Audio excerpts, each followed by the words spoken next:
for your love, but feel you rushing me. And my cup is running low, need you to fill it, please. I remember all those times it was a simple thing. Now I'm here all alone, reminiscing about what we could've been, I'm on the road, drinking, dropping, swerving, I won't crash out. Got 12 on my ass down, still will chase the bag down. Hit the throttle, spaz out. These niggas crashing out, they living but they lashing out. Ain't chasing paper now. Whoa, I can't crash out. I remember I was broke, I'm getting cash now. These lame-ass niggas talking shit don't make me lash out. Shit don't make me lash out. Ballin' like I'm Jordan, make a switch. Every time I talk, I'm making hits. Tripping daily, I feel like the shit. Yeah, I'm going, I can't reminisce. If you're not feeling it, be honest. I'm dashing in the coupe, I'm going sonic speed. I gave you my all, tell me what else you need. I'm not ready for your love, but feel you rushing me. And my cup is running low, need you to fill it, please. I remember all those times it was a simple thing. Now I'm here all alone, reminiscing about what we could've been. If you're not feeling it, be honest. Dashing in the coupe, I'm going sonic speed. I gave you my all, tell me what else you need. I'm not ready for your love, but feel you rushing me.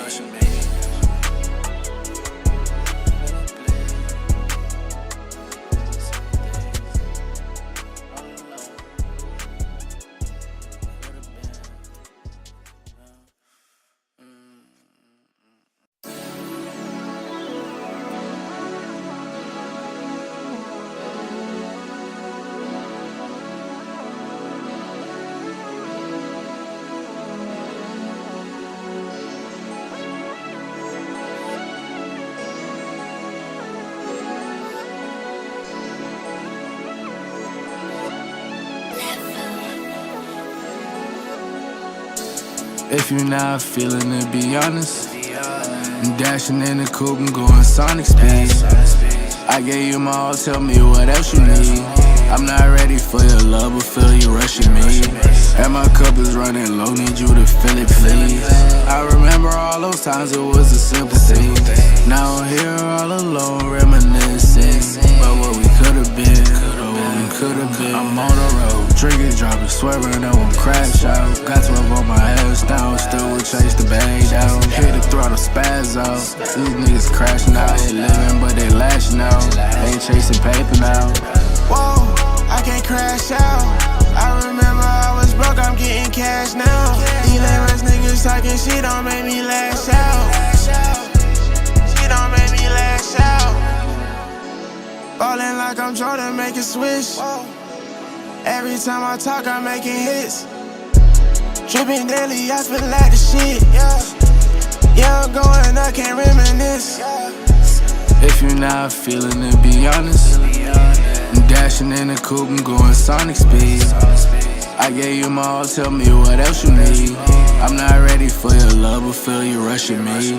And my cup is running low, need you to fill it, please. I remember all those times it was a simple thing. Now I'm here all alone, reminiscing about what we could've been. If you're not feeling it, be honest. Dashing in the coupe, I'm going sonic speed. I gave you my all, tell me what else you need. I'm not ready for your love, but feel you rushing me.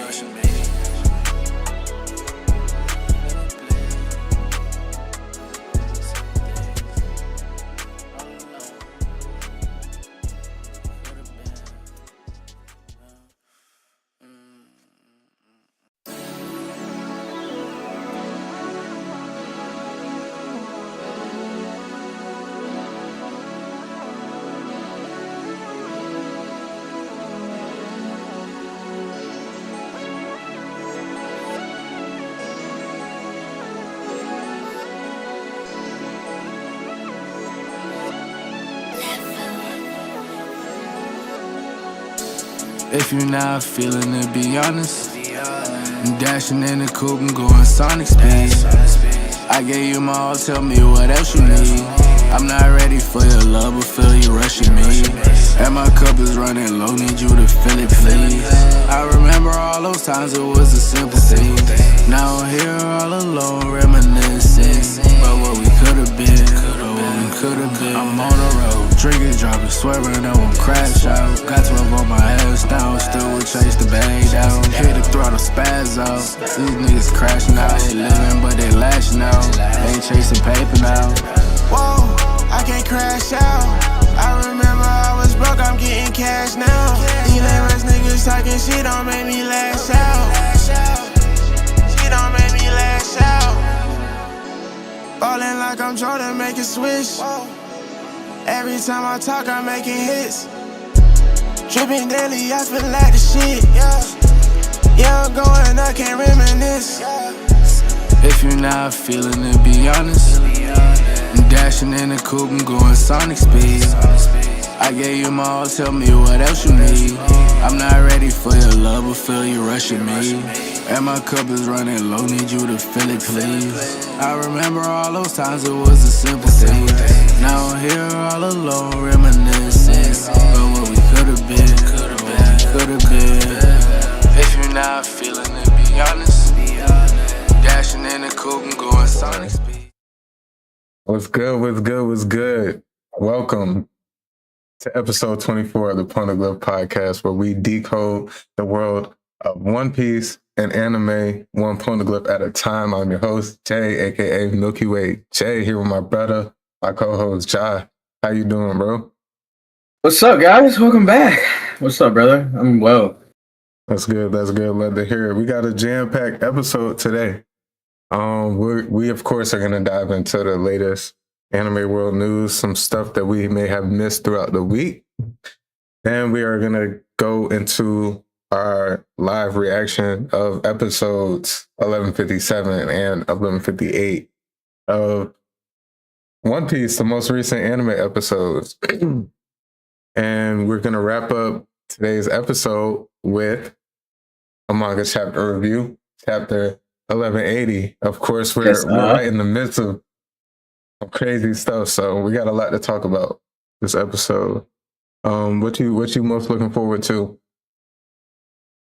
Man, I've been despite our schedule and missing the drops, I'd stay disciplined. I haven't watched nothing, so Same here. I'm just ready to see this episode. Really, I just seen one little clip of them saying Zoro or farming and stuff, but that's all I've seen. I heard about that, but yeah, I'm clueless to what's in store.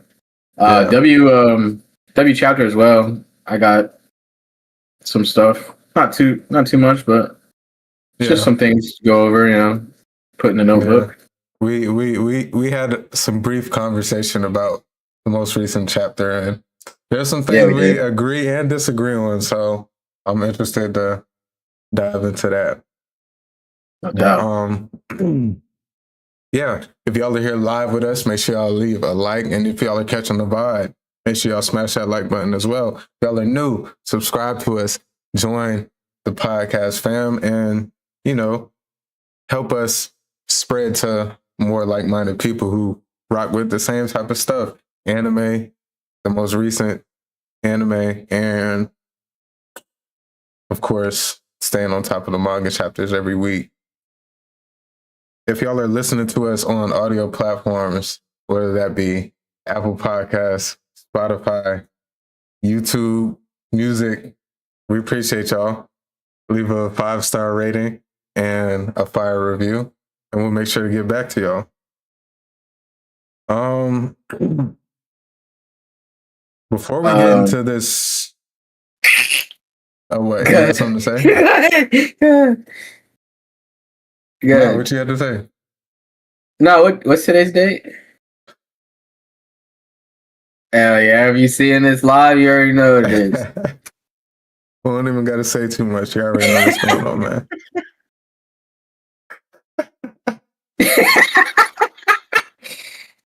You a funny guy, bro. I'm just ready to get into this anime, but yeah, we got some We got a few things to talk about anime world news, so let's dive straight into that. Yeah, let me pull this up because it's always some crazy shit. I got some good stuff to talk about. It's nothing too crazy, but got some good stuff to talk about. All right, first things first. Kagurabachi, the hit manga, has begun rolling out teaser advertisements across Japan. The billboards feature artwork alongside the date 4/27 and a message from Japan. A new era is about to be carved open. The hype is real. The hype is real around Kagurabachi. I'm excited for it. For sure. I haven't tapped in with it yet. The hype is real and the disrespect is crazier. They are going so hard about this anime. They's dogging One Piece out. Like, yeah, they really believe this is the new era. You know, standing on all 10 toes. The fans are going absolutely insane with the slander in the comic sections, which, you know, I support, but come on. We're not dethroning One Piece yet. We're like, come on. Yeah. Let's be good, guys. Like I said, I've read the first like 25 chapters of Kagurabachi, and then I kind of started veering off from it. But honestly, I do expect it to, when it's animated, if it's done right, I expect it to have the same type of effect as a Jujutsu Kaisen. I really compared the two. Kagurabachi has that dark feel to it. Its techniques seem pretty unique and pretty cool. And then it definitely has that aspect of just boxing to it. And I think I've seen some comparisons to, well, not comparisons to Solo Leveling, but people are already talking about it rivaling Solo Leveling. And yeah, I just expect it to have like those type of impacts when it first is released, because from what I read and the hype I've continued to see throughout, you know, the chapters being released with the manga, it's pretty live. It's pretty live. So I'm excited for it. It's on Shonen Jump, right? It's on Shonen Jump? Yeah. Mm-hmm. Yeah. I gotta look at I'm actually intrigued about what the art style is gonna look out. So yeah. Yeah, I really think you'll like it. I think it's gonna be a hit. I'm not fully caught up, obviously, so I can't really be in no argument of what it's really gonna compete with in terms of numbers, but I do expect it to do well once it's animated. Oh yeah, I'm just pulling up chapter 1 just to see what this art looks like. Okay. Straight into it type. Mm-hmm. Yeah, it's cold. It's cold. Okay. Yes, it's fine. They threw me off in the beginning. They had the color joint, so I was like, oh shit. But I fuck with that. Yeah. I think it's really gonna turn out to be one of them ones. I'm excited for it. So April 27th, that is a week from today. So we'll be tapping into whatever the new message is, teaser, advertisement, whatever. Looking forward to it. For sure. All right. The Japanese government has announced a massive funding boost to more than triple the anime industry's overseas market, targeting $37 billion in annual revenue by 2033. The plans focus on increasing blockbuster productions, improving animator pay, and expanding global distribution platforms to cement anime as a primary pillar of the nation's economy. Hey, I'm with it. It's crazy because being a fan of anime like throughout my childhood and seeing how mainstream it is now to where it's everywhere. Like I'm driving past Popeyes, seeing Luffy's face on Popeyes and stuff, man. Like, so it was just not like that 10 years ago. Yeah. It was a completely different vibe to how people view anime. I like that it's becoming more mainstream because more people is comfortable to it, but I still miss like the special niche of real fans. Now I feel like there's a lot of fake fans that just Oh boy, is it? yeah. So, I but mean, yeah, it's more than 10 years now. To some shows you're talking about. mm-hmm, mm-hmm. I hope all this funding just doesn't oversaturate the genre, but I feel like that'll be hard to do just because of the effect it has on like the youth. And I yeah. feel like as long as it continues to do that, it's going to be hard for it to get oversaturated. I just hope it continues to increase the variety of good quality shows instead of like instead of some shows missing so much, especially highly anticipated shows, mangas. There's been a lot that just don't hit and miss, and people just fall off and stop watching and talking about. So hopefully, there's more just overall quality throughout. I mean, we get a lot of good quality shows now. Not complaining, Definitely. but if they're trying to, in 7 years, they're trying to target $37 billion annually. Like, you imagine they have to be putting out some crazy stuff. So Definitely. but it also, I mean, it does just say like the overseas market in general. So it could also be, merch, all the other stuff that come with, the anime. Yeah. But Blockbuster Productions, I mean, we're seeing a lot of anime trying to go the movie route, so it makes sense. Yeah. Usually takes a lot of money to make those good quality movies. And even more with all the laws that got put in place and all that stuff that happened in this past year and stuff. You know how that go, man. Yeah. All right. Ben Beckman's new voice actor is Shin Ichiro Miki, the same legendary voice behind Kisuke Urahara from Bleach. The smooth, calm, and dangerous tone fits Beckman's aura perfectly, which is why so many fans made the connection instantly. I'm not gonna lie, I love it. Yeah, I can't lie. That's tough. I can't lie. Kisuke is one of the most like charismatic, nonchalant type vibes, but he's him. He's very smart. He's strong. If you know Bleach, you know how good Kisuke is in that aspect, and it does fit Ben Beckman's vibe from what we've got so far. So Definitely, it's spot on. He seems very, very laid back. His whole crew kind of seems very laid back and chill, and they know they like that. But Shank's right hand man, I think that's a good voice actor. It fits his character. I like it. Definitely.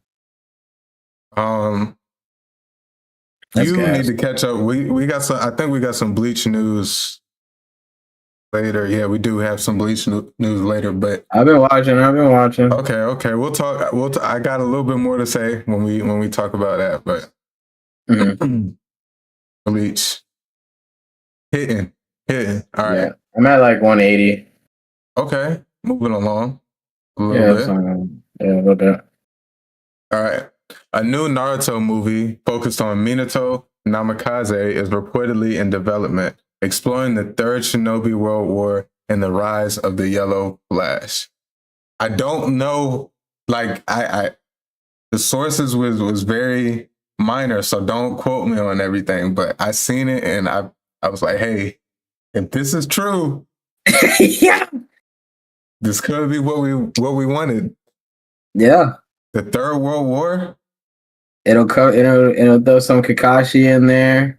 Mm-hmm. It'll throw but that's all the little gaps. Prime. That's prime. That's when they was like he had the flee on sight rule. Mm-hmm. We may get to see. Well, I'm trying to think. When did Kakashi's dad? Because Kakashi's dad fought in this war, right? When did he die? I'm just wondering. I'm wondering if we may get some of the white thing. Kakashi already had passed. What's it called?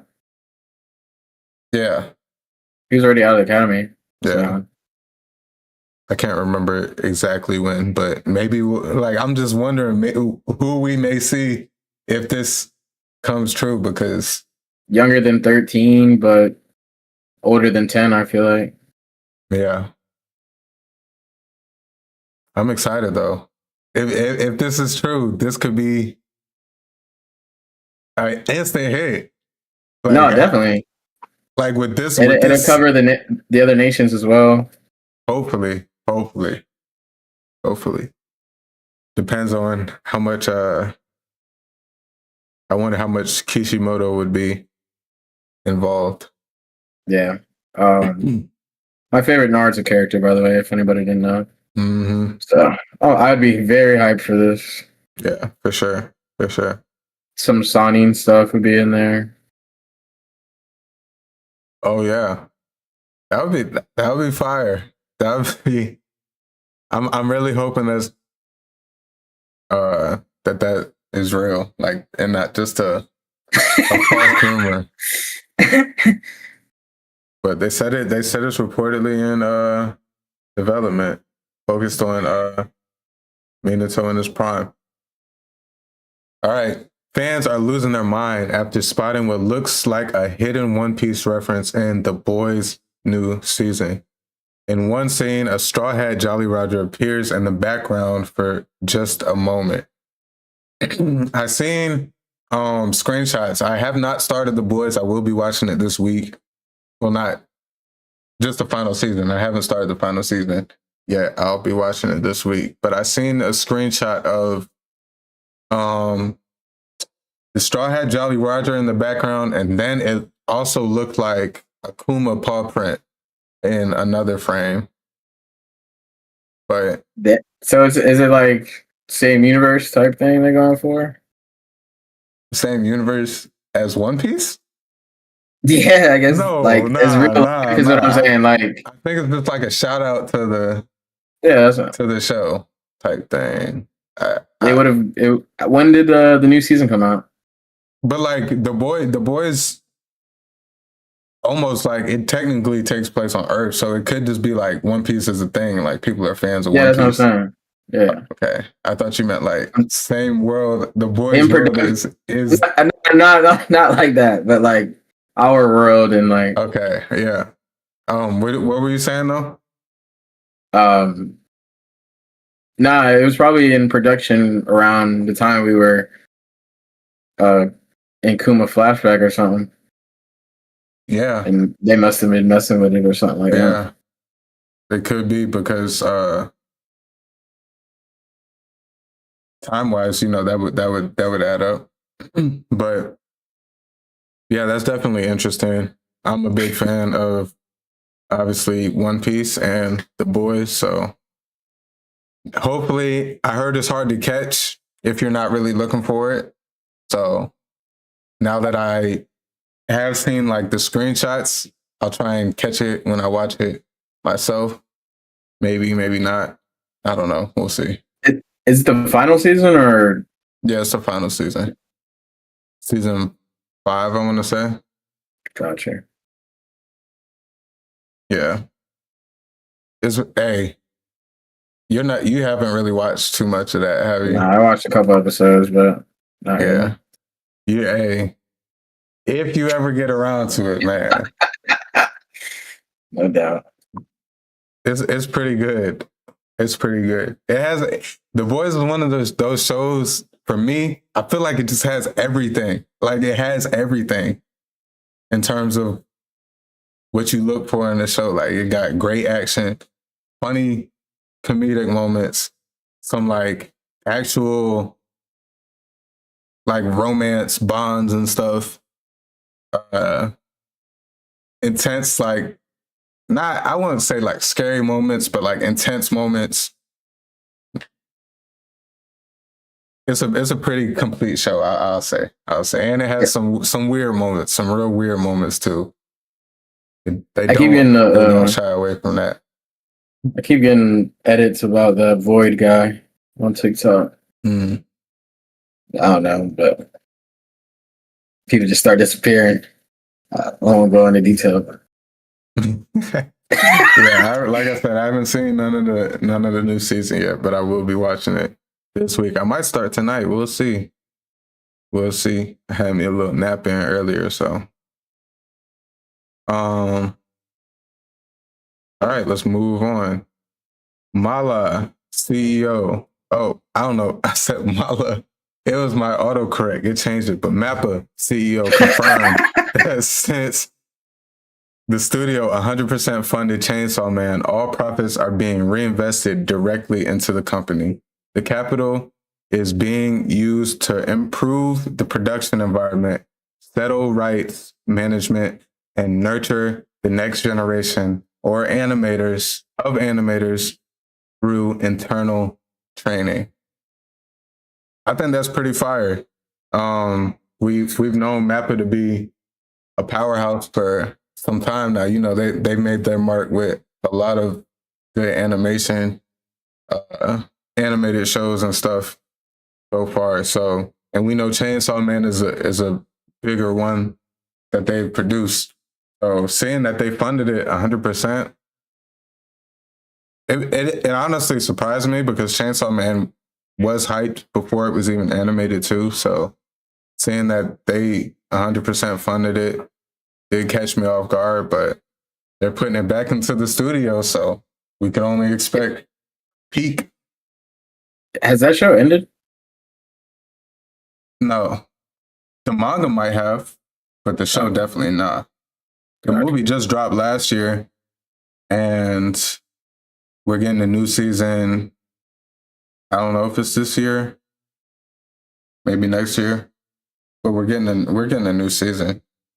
But yeah, no, it's not. It hasn't ended. It's only one season came out so far. One season and the movie. Okay.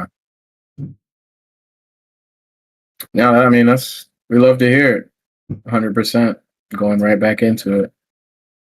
Yeah, it's always good, you know, being able to take the money you make from something and put it back into it to improve the quality.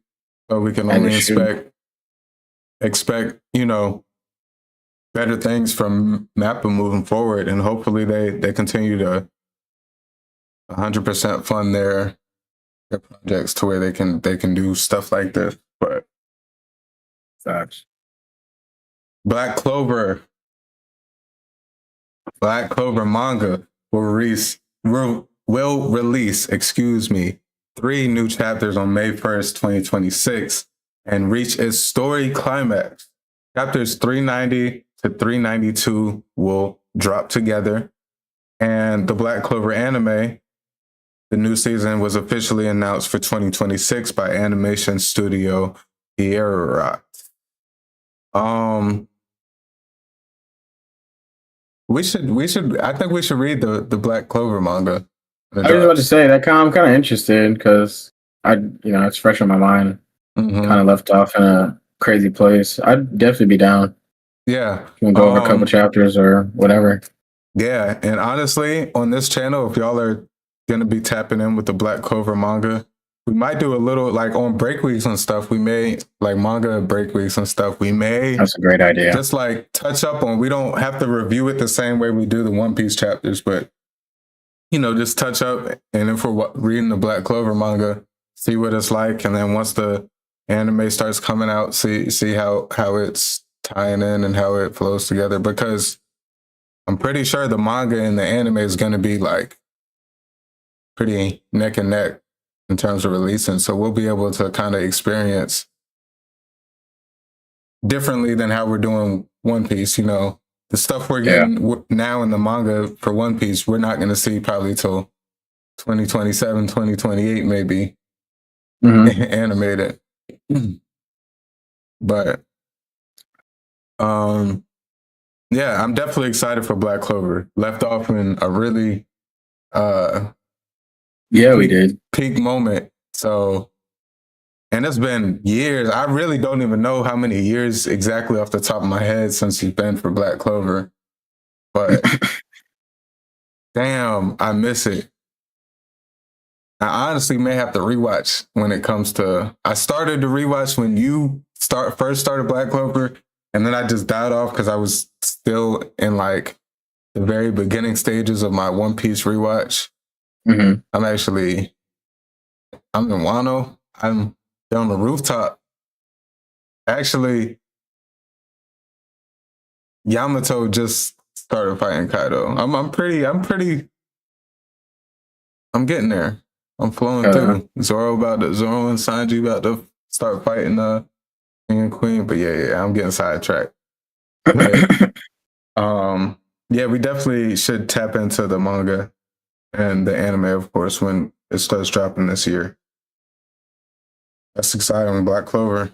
All right, last but not least for our Anime World News segment, Bleach, 1,000 Year Blood War, The Calamity is hitting U.S. theaters on June 25th, 2026 for its final part theatrical release. Now, I know you're not caught up on Bleach. Hopefully you get caught up soon. 1,000 Year Blood War is going crazy. I just rewatched everything within the past few weeks. I don't know why. With it coming out this year, I got excited. And I was like, let me just rewatch 1,000 Year Blood War. And man, how much is out of that? I don't want to say too much because I really want it to be a fresh experience for you. Some of these fights that we got set up, I'm excited for, man. I'm really interested to see how the hell they gonna beat Yuhabaha. I think that's how you say it. But if you know, I'm not gonna get too much into it because Ja, I really need you to tap in and catch up because it made me, bro. I was rewatching these 1,000 Year Blood War, and I was pausing it and going on YouTube and pulling up different moments from original Bleach, just because it sparked memories in my head, and I was just like it's just fire. And I feel like Bleach, as of late, since New Gen's been coming out and stuff, sometimes it flies a little bit under the radar on respect. People still talk about Bleach, don't get me wrong. 1,000 Year Blood War is doing this thing, but I just feel like it flies a little bit under the radar, like I said. So I'm here to tip my hat to what they've been doing, because I do truly love Bleach. It's just, since it's in the big three and One Piece is just so peak, it's just hard for me. It's hard for me, but Bleach got some of the coldest character designs. The story, the fight scenes are crazy. Yeah, Bleach is fire. I love it. But yeah, I know you don't really got too much to say for that. I'm gonna get through it. I'm grinding, man. It is top priority right now. I would say that. It should be. It should be. I'm excited to talk to you about certain parts because, man, and y'all in the comments, let us know if y'all gonna tap in, go see. So I think it's not supposed to be like the full season is gonna be released into theaters. I think it's gonna be similar to Jujutsu Kaisen. So it's gonna be like the first couple episodes of the new season into the movie, and then the rest of the season will drop regularly. But either way, I'm definitely gonna see it. I really miss an anime movie, and I get to see Bleach, 1,000 Year Blood War. Ichigo really tapping it to his.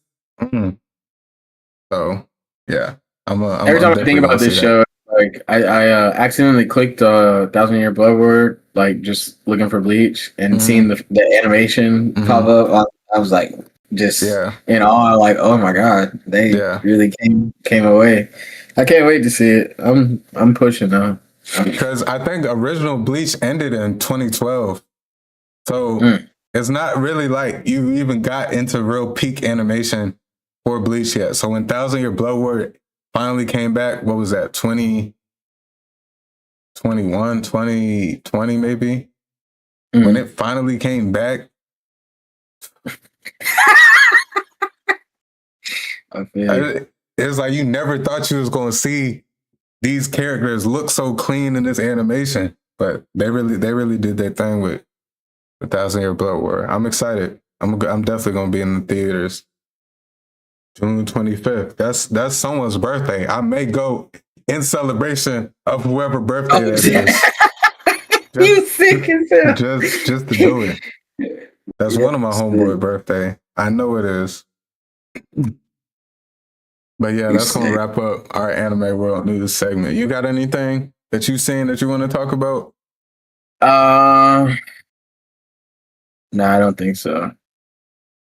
Let me just pull this up real quick, just in case.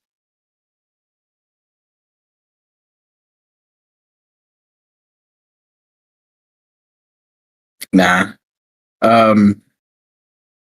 Most watched anime on Netflix.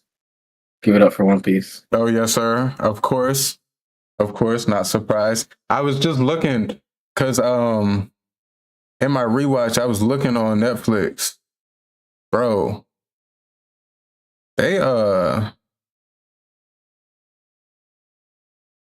don't think they have surpassing Naruto, by the way. I don't think they have all of Wano on Netflix. It should be. I don't know. Maybe I was tweaking. 643 million, by the way. With Naruto being a bit behind at 26 million. Sheesh. Shout out to One Piece. I'm pulling up. What's it called right now? You say you pulling up what? Oh, Dr. Stone dropped some new episodes. I'm caught up now. Oh, you watched the new episodes too? Yeah, it's gas. Okay. I finished the Darwin incident. That season ended. Hey, they dropped a little, they caught you off guard with the way they ended the season. I'm not gonna talk about it because if you haven't seen it, I really encourage it's a different type of anime. But man, it's good. I was locked in pretty much the whole time. And the way they ended it, I was like, yo, this is going to be interesting. I really like what they did. So the Darwin incident, apparently in the manga, there's a weird scene that's supposed to be coming up next season. It's going to be interesting. It may be a little bit uncomfortable, but nonetheless, the whole show, it's pretty good. It's pretty good. I'm gonna watch it with I don't know if anybody out there is watching Invincible. Oliver still pisses me off. If you know, you know. What else? The Viltrumites. I've been hearing hella about all these. They wild. They are wild. Like I'm watching some of the things that they was doing as a planet, and it's just like, what the hell kind of civilization y'all running over here? Like, it was wild. Someone told me they that's who they want to cosplay as a for Viltrumite. DreamCon. Yeah, I don't know what that even looks like, but Well, it depends on what Viltrumite they're talking about. But if it's like a normal Viltrumite, it's probably just the all white suit. But if it's one of the like main ones, they could have a specific suit. I don't know if did they say a name? No, they just said Viltrumite. It might be just an all white Viltrumite suit, man.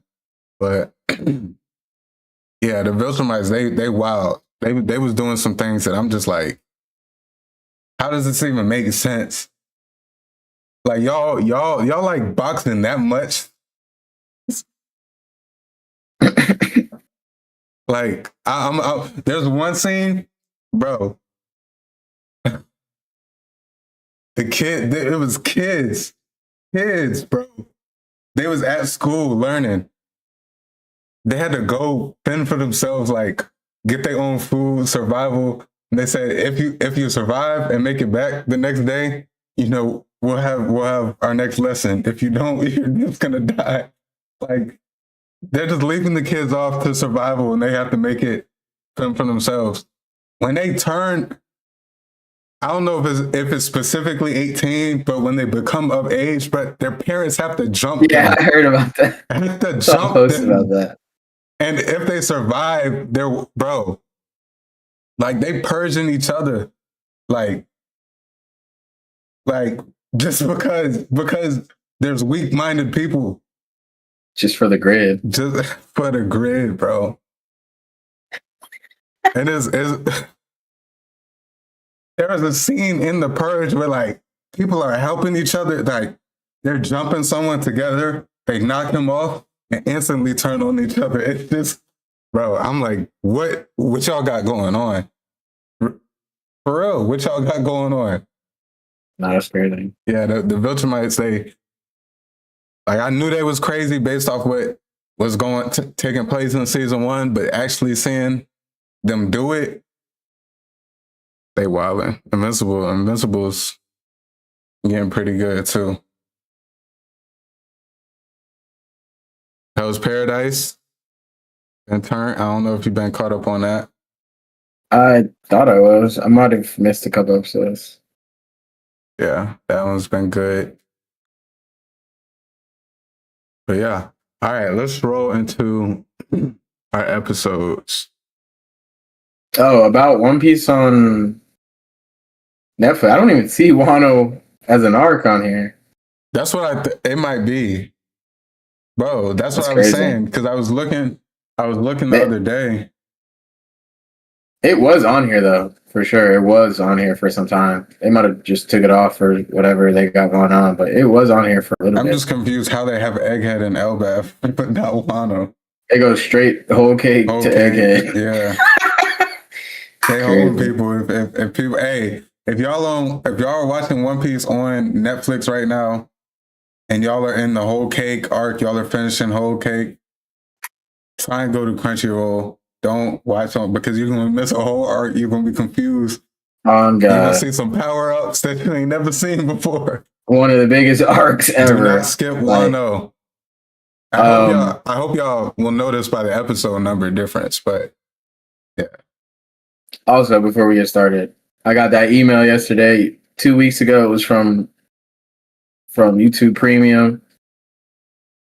Netflix just sent me the email yesterday. The prices is going up.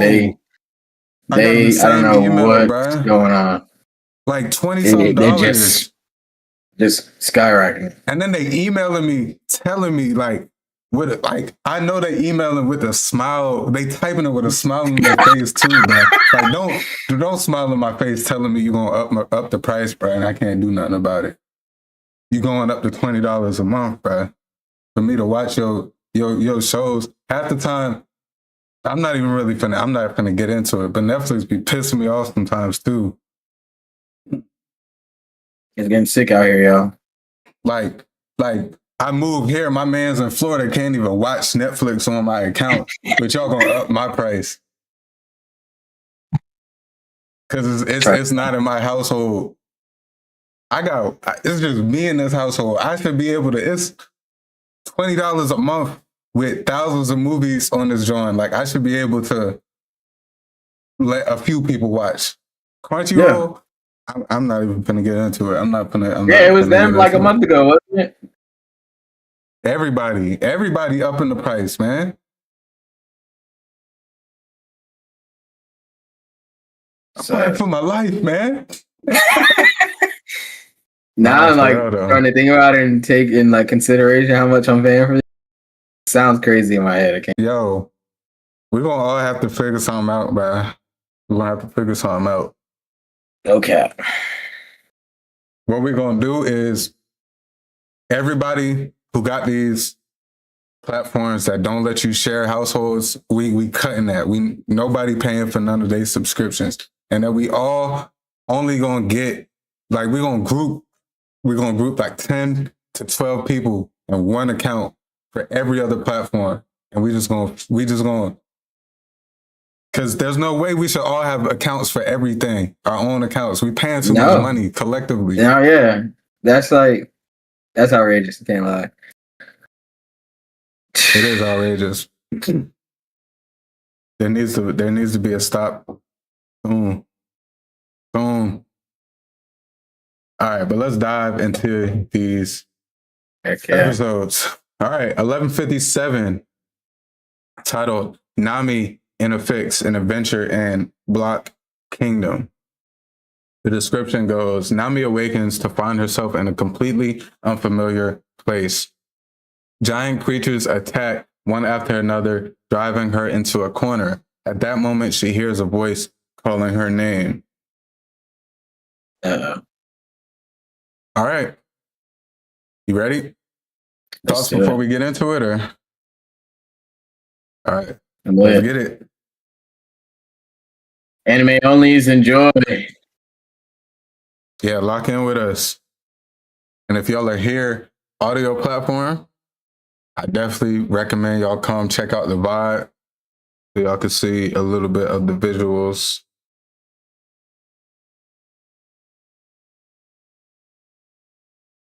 This is the new intro, right? Yeah, new intro. We're definitely watching the intro. Definitely. Look how small the Sunny is. Bro, what? Uh-oh.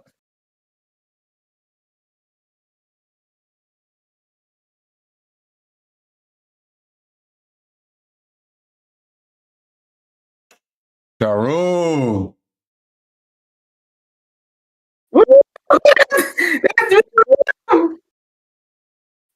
This is controversy right here, boy. We can't even say too much till later, but that's controversy right there. I've been saying a lot about that. That's been one clip I've been saying a lot of. You wanna? We can talk about it. Nah, they don't know. The stakes aren't high right now. We'll talk about it later. Okay. All right. Whoa.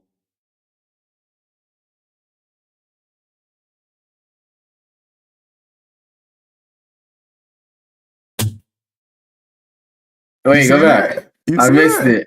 I missed it.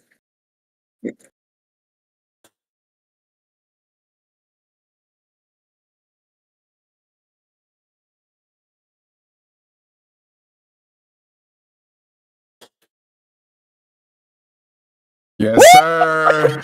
Yes, sir. Damn. Yeah. Oh, they did another one. Hold on. Summers. Wow. Whoa, you seen the arrows?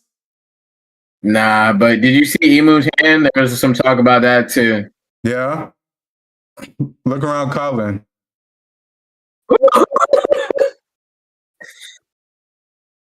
Yeah, they're cooking, bro.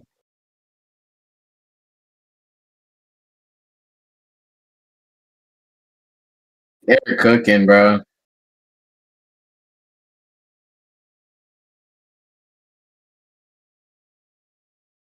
I'm surprised they ain't show Big Bro or nothing. Yeah. This when all's said and done, if they do this right, if they end this right, if Oda ends this right, this could be a top 3 arc for sure. Definitely. Uh-uh. Nami woke up sauced. They was as drunk as hell. Mm-hmm.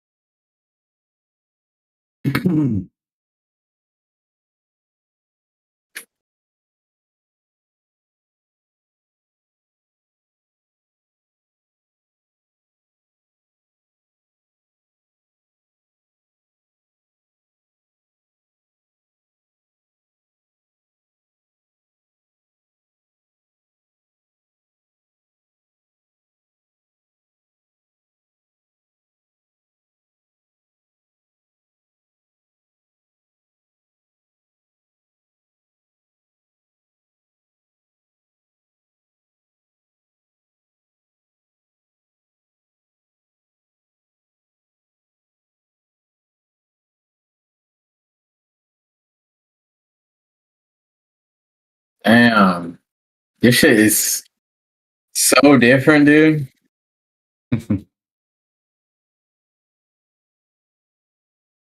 in reference to what?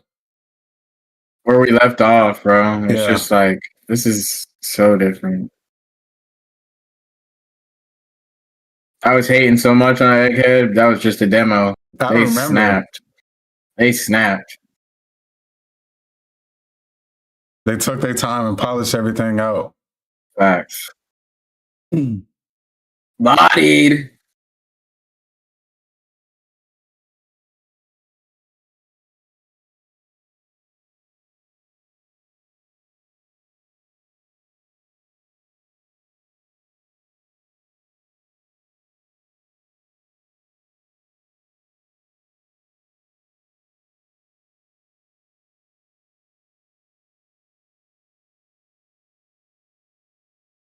Look like Legos. No cap. Yeah, Zeus. Oh my god, shout out Zeus, yo. Holding it down.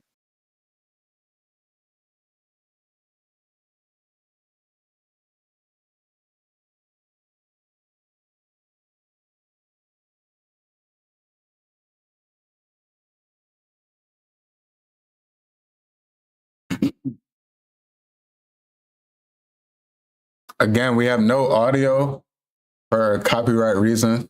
So y'all are tapping with the audio platforms. We're going to try and keep as much commentary going as possible. But tap in to the VOD. Y'all will be able to see the visuals at least. She hasn't rode him yet, pause. She hasn't flew on him yet, right? I don't think so. You know what? I don't think so. And it was crazy because Big Mom's big ass was doing it so much.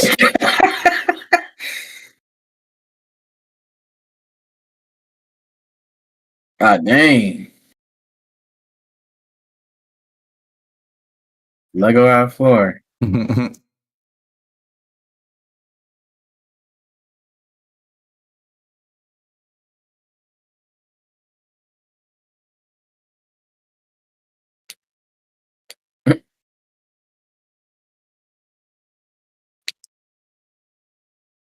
The hedgehog.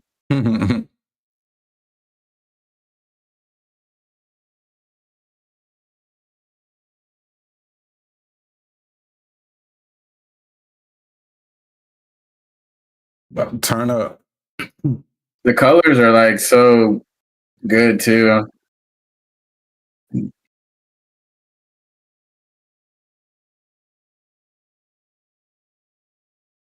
Yeah, I like it.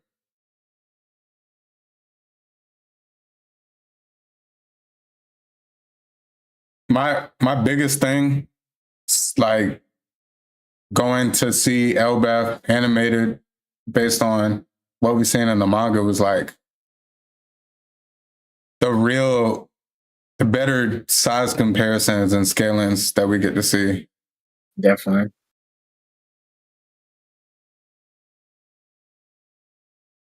Bro.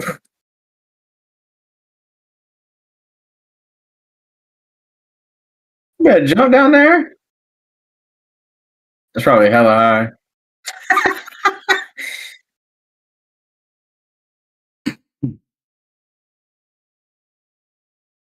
Come on, Zeus.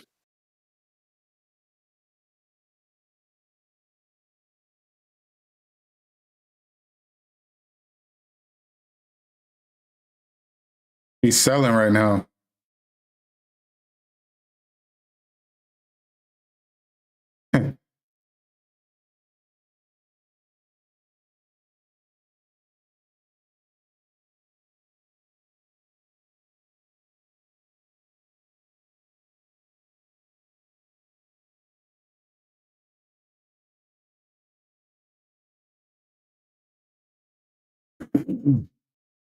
Yeah, she definitely can't jump off that joint.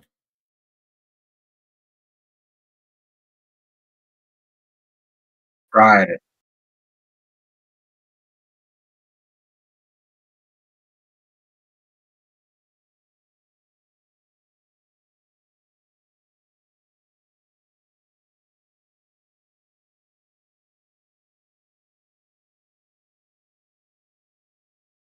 Mm. Oof. Double whammy.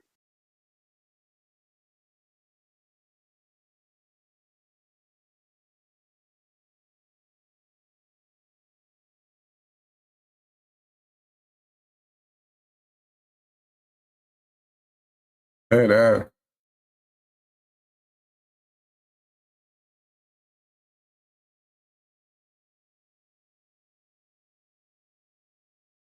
Dang, Usopp ponytail is huge, boy. You do got a lot of hair.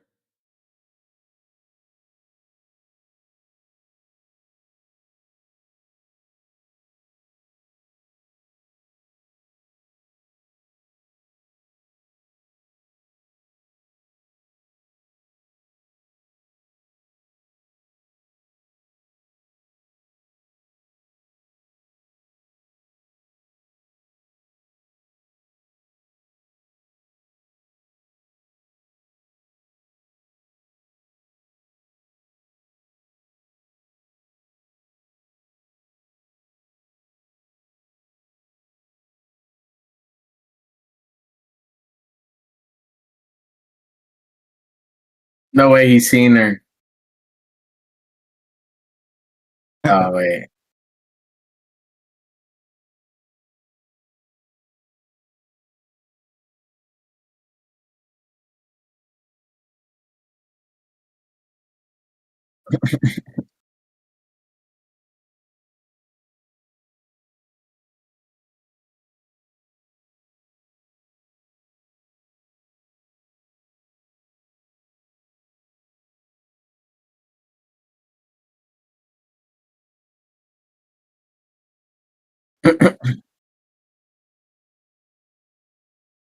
Giant beer.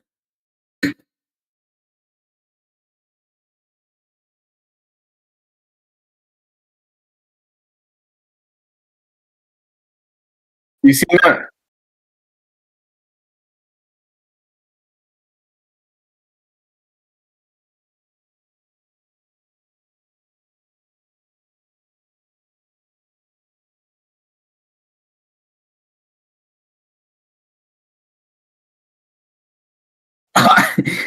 Wait, bro. Bro, you see that, bro? And what? The email. Yeah, yeah. All right, we was Bro, reading the same why? thing. We was reading the same thing. Why they clock her shit like that? That's crazy. Should I just stop and restart it?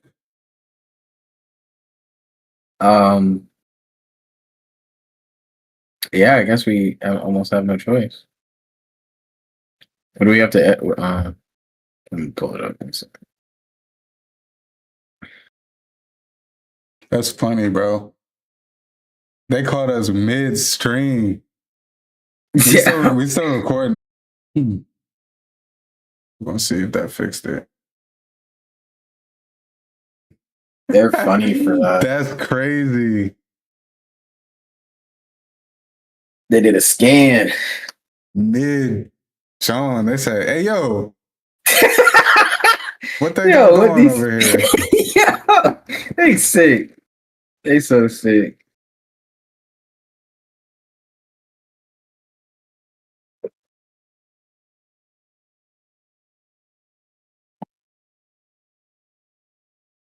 Oh, they funny, bro. Nah, it's still saying it's unavailable. Like it's still showing that we live. But it's saying we unavailable. Oh my Was it an god. echo? Oh no, I think we back. Like it's still showing that we live. Oh, we back. What? We back. You back. All right, let's see They how tried long. it. Let's see if this lasts. You know what? I'm gonna go a little bit more blur. I'm gonna go a little bit more blur. Yeah, definitely.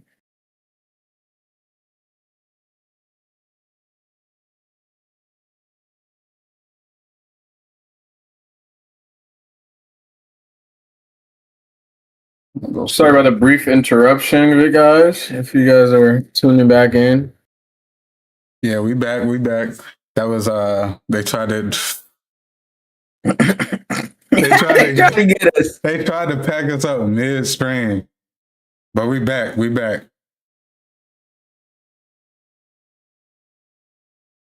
If they catch us this time, they just too good at their job. Yeah. And we'll have the VOD out after. Who's getting whooped on, boy?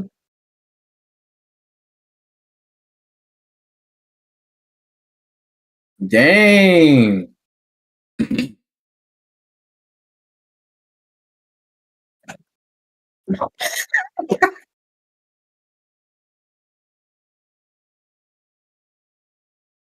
Sheesh. The colors are crazy.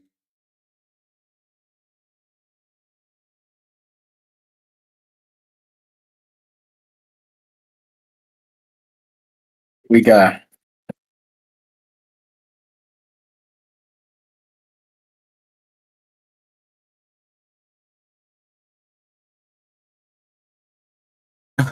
They packed us up again. I was just saying, yeah. I don't know how they doing this. Did you change the opacity on it? It does look kind of. Huh? Did you change the opacity on it? It does look a lot more clear than usual. I haven't changed it since. Like, this is what we always do. Yeah.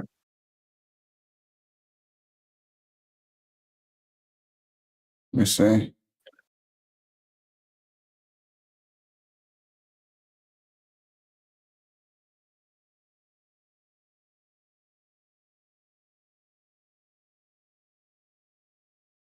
Like you can see through it pretty clearly though.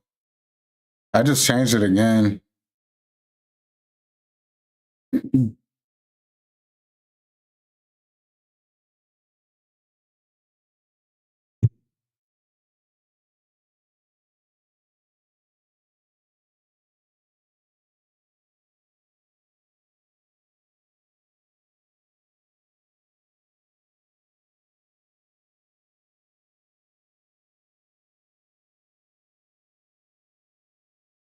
They not playing about Elbaph, huh?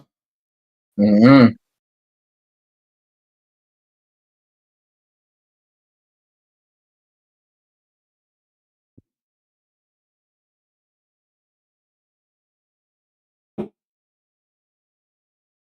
My friend. Thank you. Oh.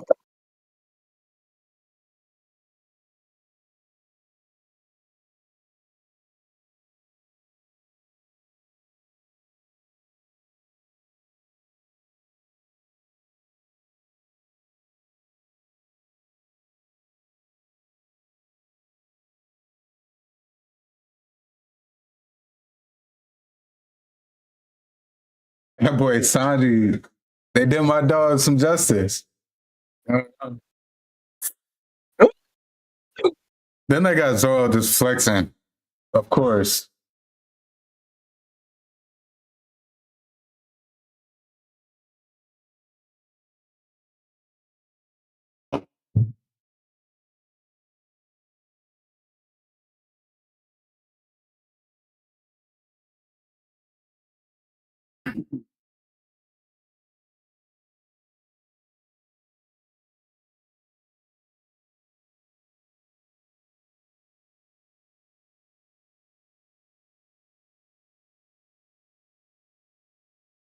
Go for you.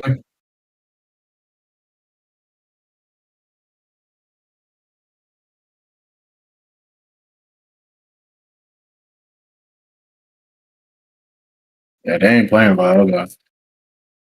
Hmm? What'd you say? They ain't playing about Elbaph. Nah. Not in the slightest.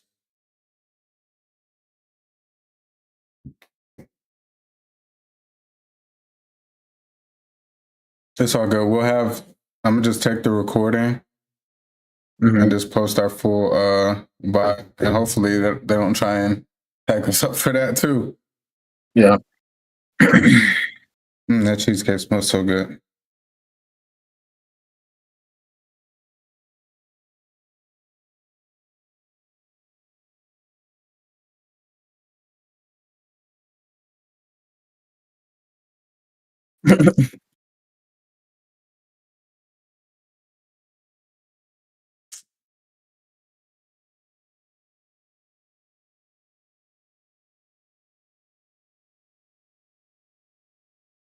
All right, we back again.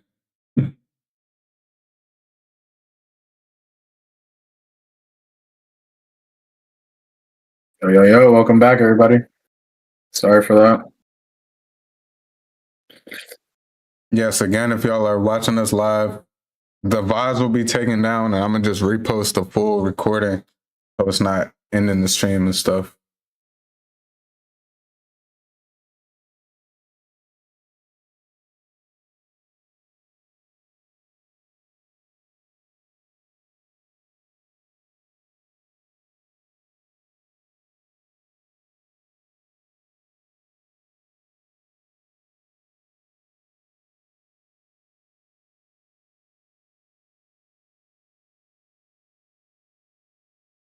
The one time Zoro actually ended up where he needed to be.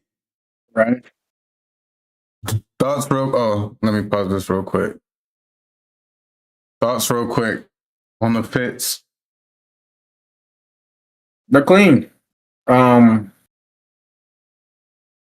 Zoro's legs are a bit skinny for me, but I'm not a fan of Zoro's fit at all.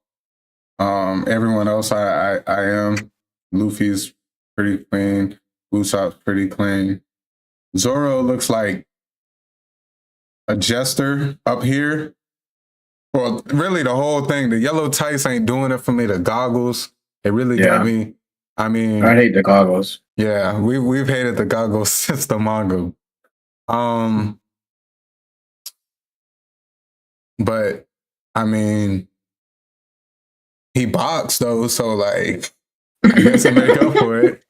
I rather beat Zoro looking like this or boxing the way I box instead of being Usopp where I'm kind of clean, but I'm still a hoe. So Yeah, and get left behind. yeah. Oh, whoa. But that's just me personally.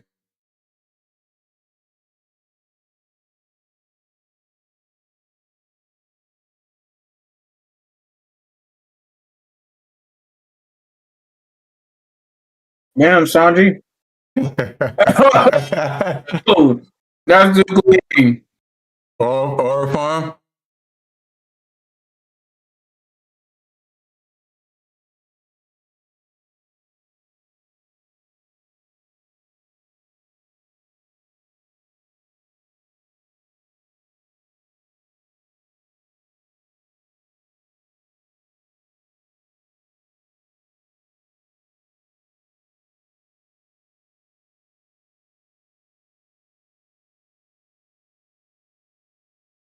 That's my boy.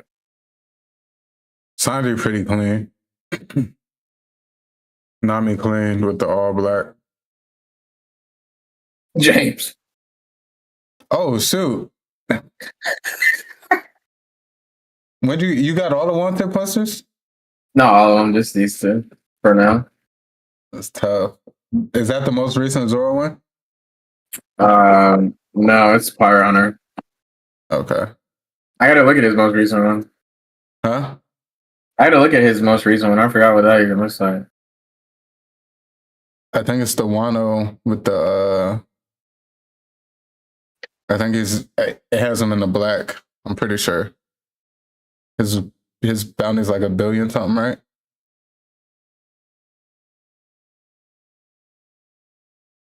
It's 1 billion on here, but Yeah, let me see that one. it's Durag. Yeah, that's it. Oh, okay. That's the most. That's from Wano. Okay. He had do-rag on in Wano. Oh, yeah, he did. I'm tripping.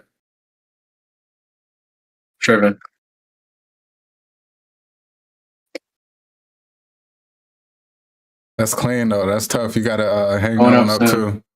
Yes, sir.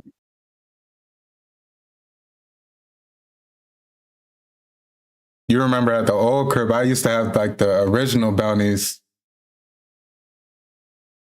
with my room when I had my roommate. It's actually his birthday today. Shout out to Jared. Oh, God. That's crazy. Shout out to my dog, Jared, man.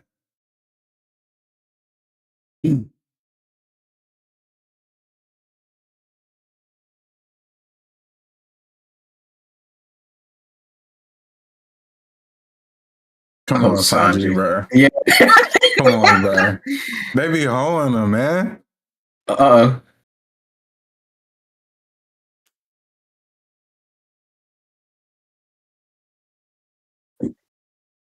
I mean, you've been part of the crew way too long to be questioning why they laughing in a weird situation.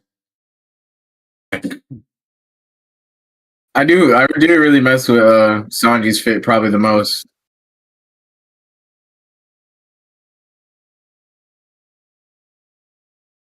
That big guy Cuban he got on.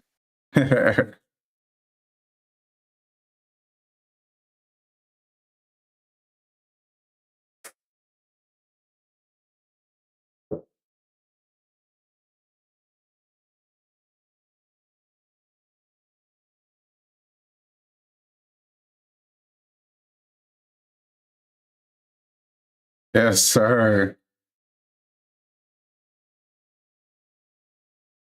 What do you think? Liddy. 11:57. Glad to be back. The Lego City kind of threw me off a little bit, but it's cool. Yeah. Animation was smooth throughout. This early part of Elbaph kind of threw. It's kind of a little bit of a blur. So Yeah. good to just be back, bro. I do remember the scene where they first met up. I remember reading that and stuff. Because I restarted Elbaph, I think I told you a few months ago. But what was I saying? Yeah, there were some moments that it does like little reminders or refreshers that I did miss and kind of not really remember from reading the manga. Overall, this was an all right episode. Obviously, it's still early on. But we're finally at Elbaph. I'm gonna give it a Warlord. Yeah, myself. that's good. Yeah. Mm-hmm. Just because like not much happened, but everything did look really good. It passed the eye test. We got to see a little bit of they was flexing a little bit with their powers. Luffy was able to turn like only a part of his body into Gear 4. We seen some Conqueror's Haki from Zoro. We seen Sanji use a blue flame attack, So we got to see a little bit of a flex there. But overall, Besides it passing the eye test, it just wasn't a whole lot there. As every beginning to every arc is, it's kind of how what we expected. It wasn't great. It wasn't bad. I definitely give it a Warlord. I totally agree with the Warlord. I'm gonna give it a Admiral, just based off the new intro. There's a lot of stuff in there. A lot, yeah, that was great. 10 out of 10 passes the eye test for me. Mm-hmm. And yeah, that's really what I'm basing it off. Yeah, I'm with it. W new intro really goes gas. Yeah. Without further ado, let's just dive straight into the next one. Facts. Don't want to waste too much time. This episode is called A Quest in the Land of Mystery, The Secret of the Sun God. And the summary goes, Luffy and the other come across a warrior riding a grasshopper. All right. Very non-descriptive description. Who wrote that, bro? Right.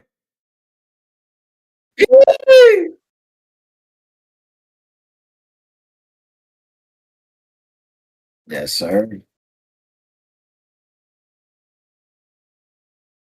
Back in Legoland.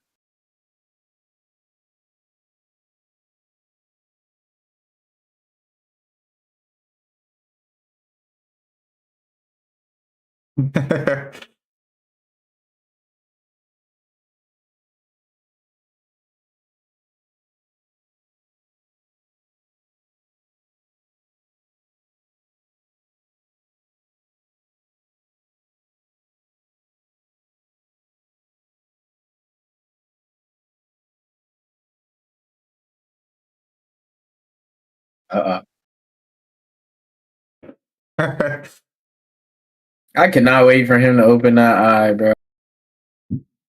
You think he's going to? In series? Yeah. I don't know. I never really... In this art. Huh? You might open in this art.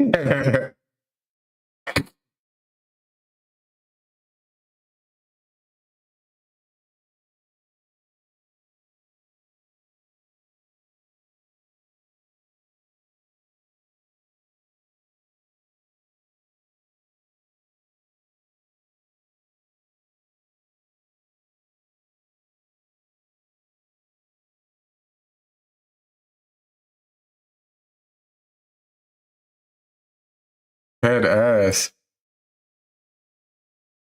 Okay, the tats.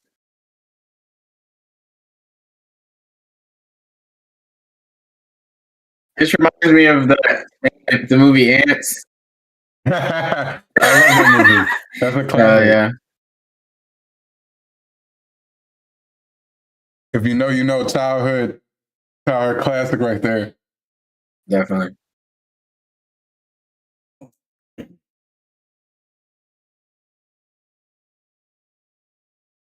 Damn. Wow.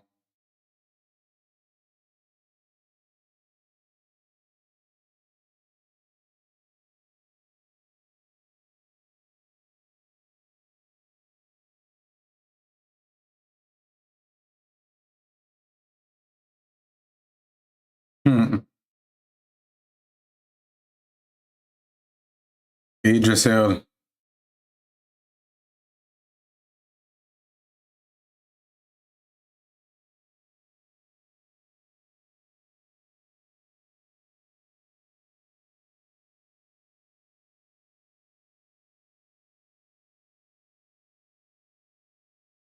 Talking about he in a rush, but he still dropped. Yeah, he's the lower. still yapping.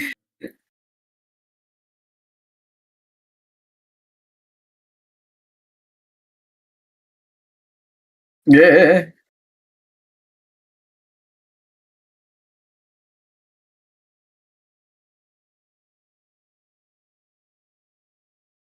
Body to God.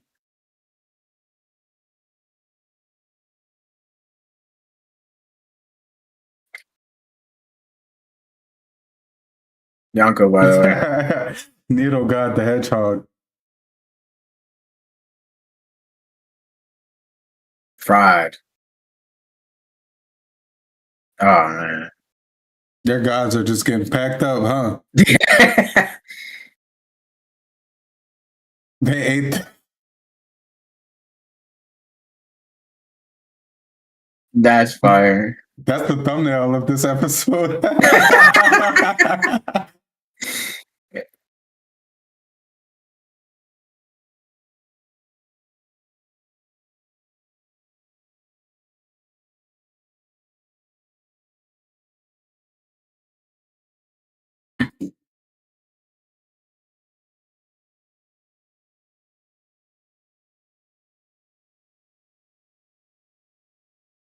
Hmm.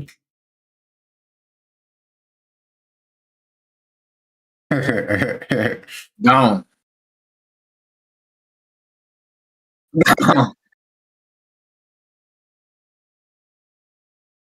That's a conqueror right there. Facts.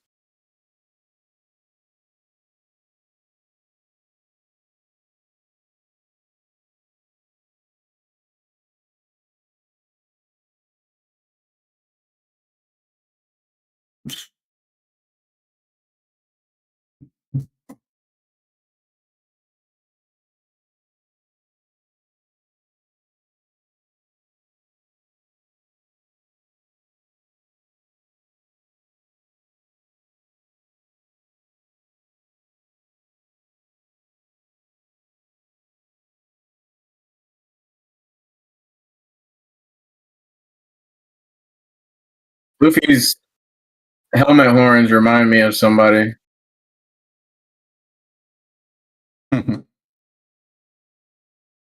Somebody. Dang.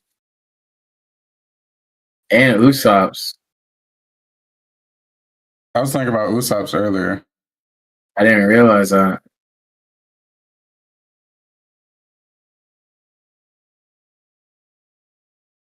They're like exact.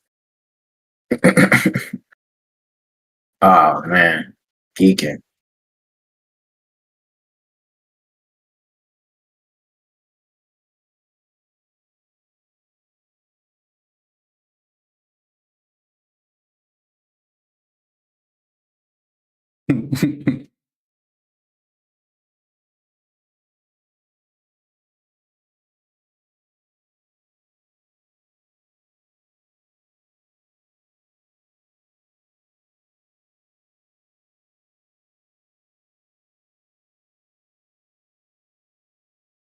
Man, all of them was living there.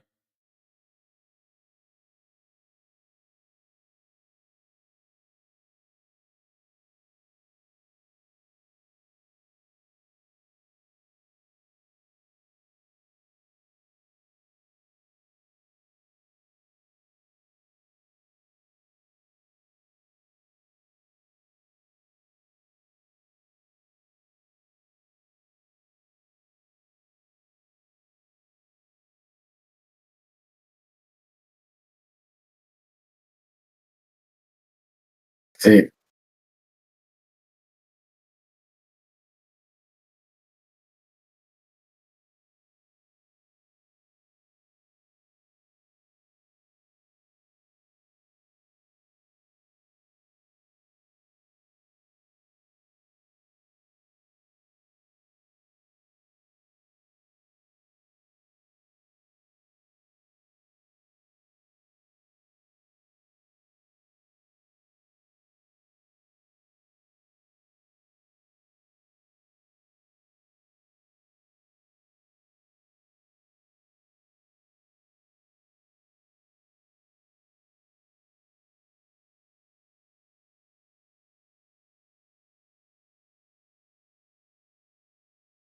cut that shit, Zora. This guy, if he don't get his, up, bro.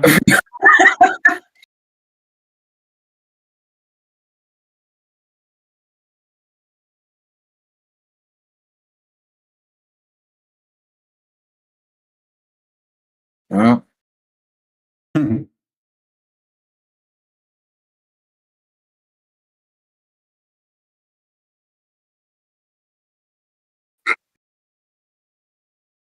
Got They made that for him. Let's go.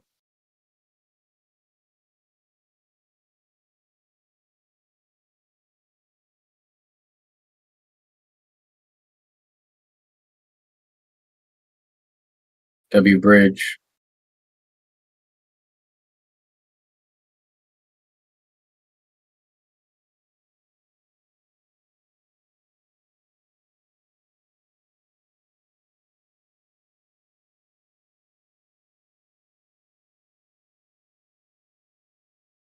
Yeah.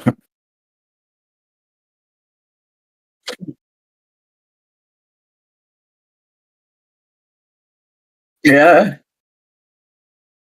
My dog, Tony.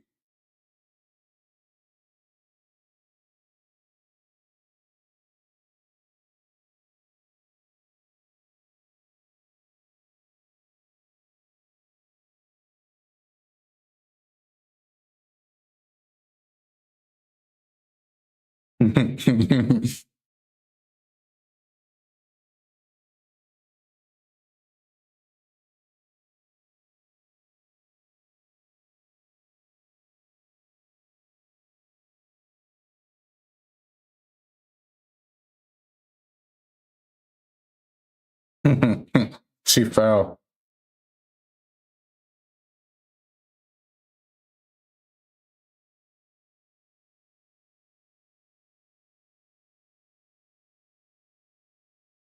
It's funny that he kept Zoro's aesthetic green.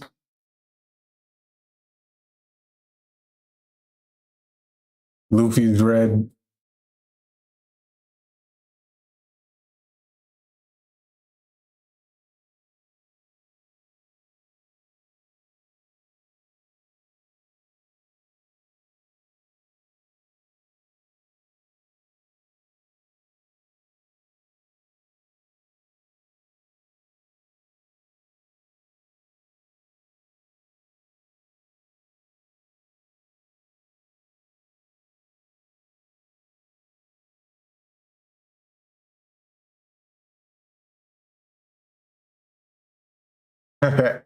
Come on, Luffy.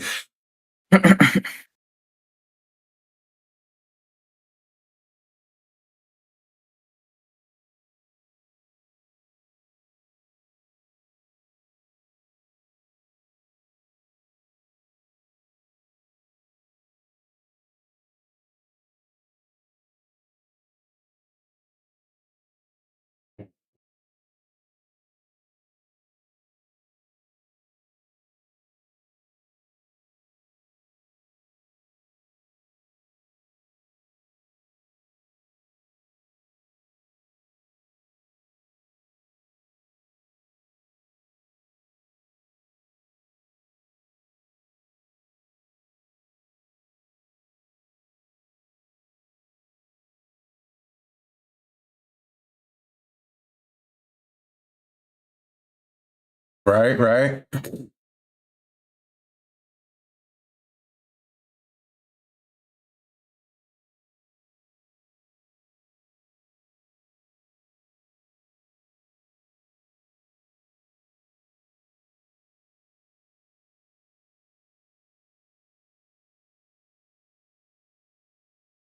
Orochimaru. Big ass snake. Manda.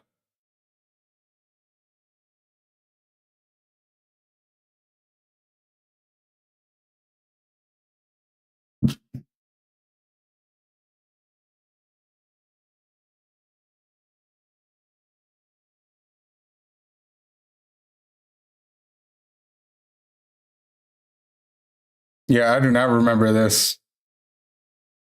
On God. I'm pulling up the manga right now.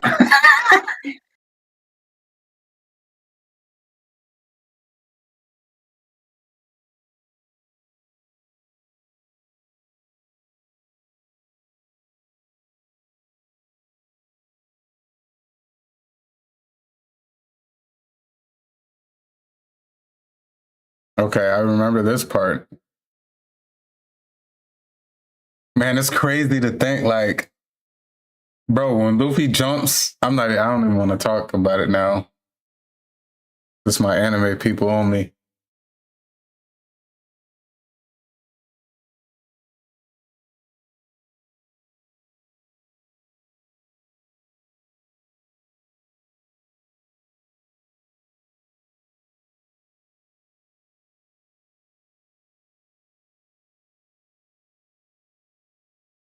So he's just shooting off conquerors when we turning in to Gear 5 now. Just regularly.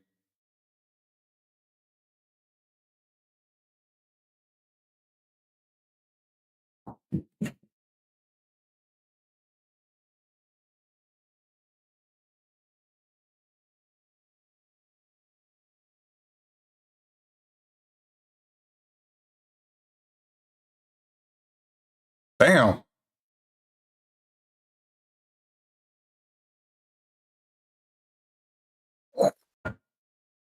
What are the odds?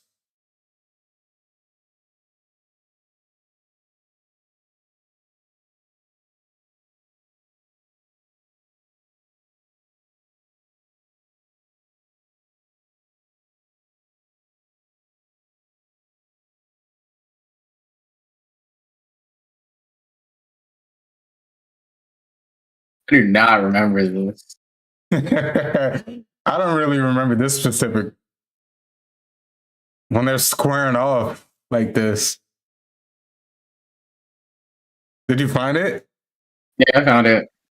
And it's all like this pretty much? It's almost 1-1, bro. Yo.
Luffy just sliding across laughing.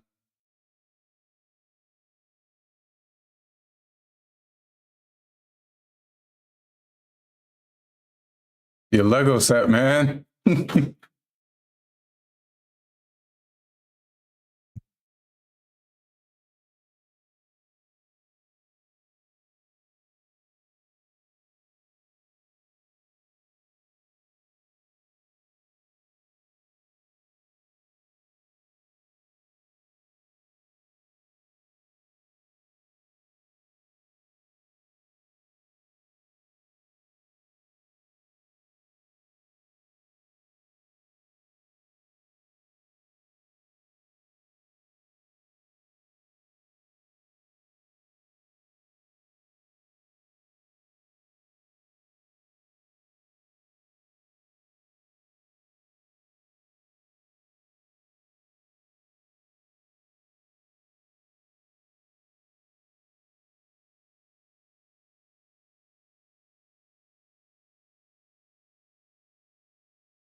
Bro, if you don't put the fire out.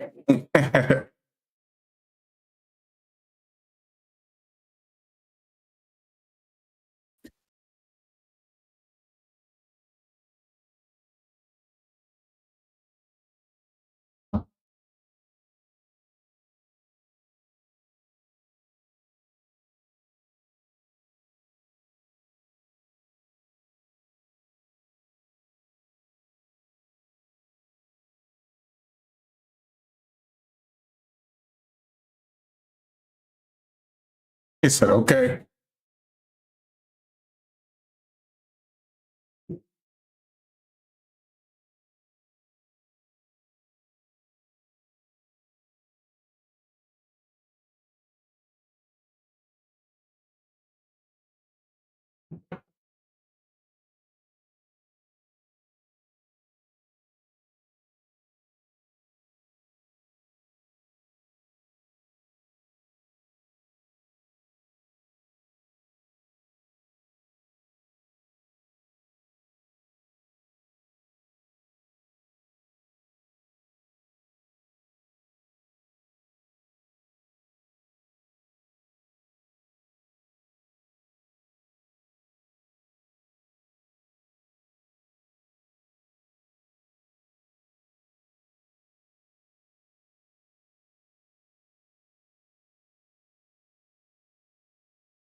Okay. Damn near 1-1. Yeah. Yeah. The next chapter would be this one was 11:28. Next one, yeah. I don't even know what to say that. What was 1-1?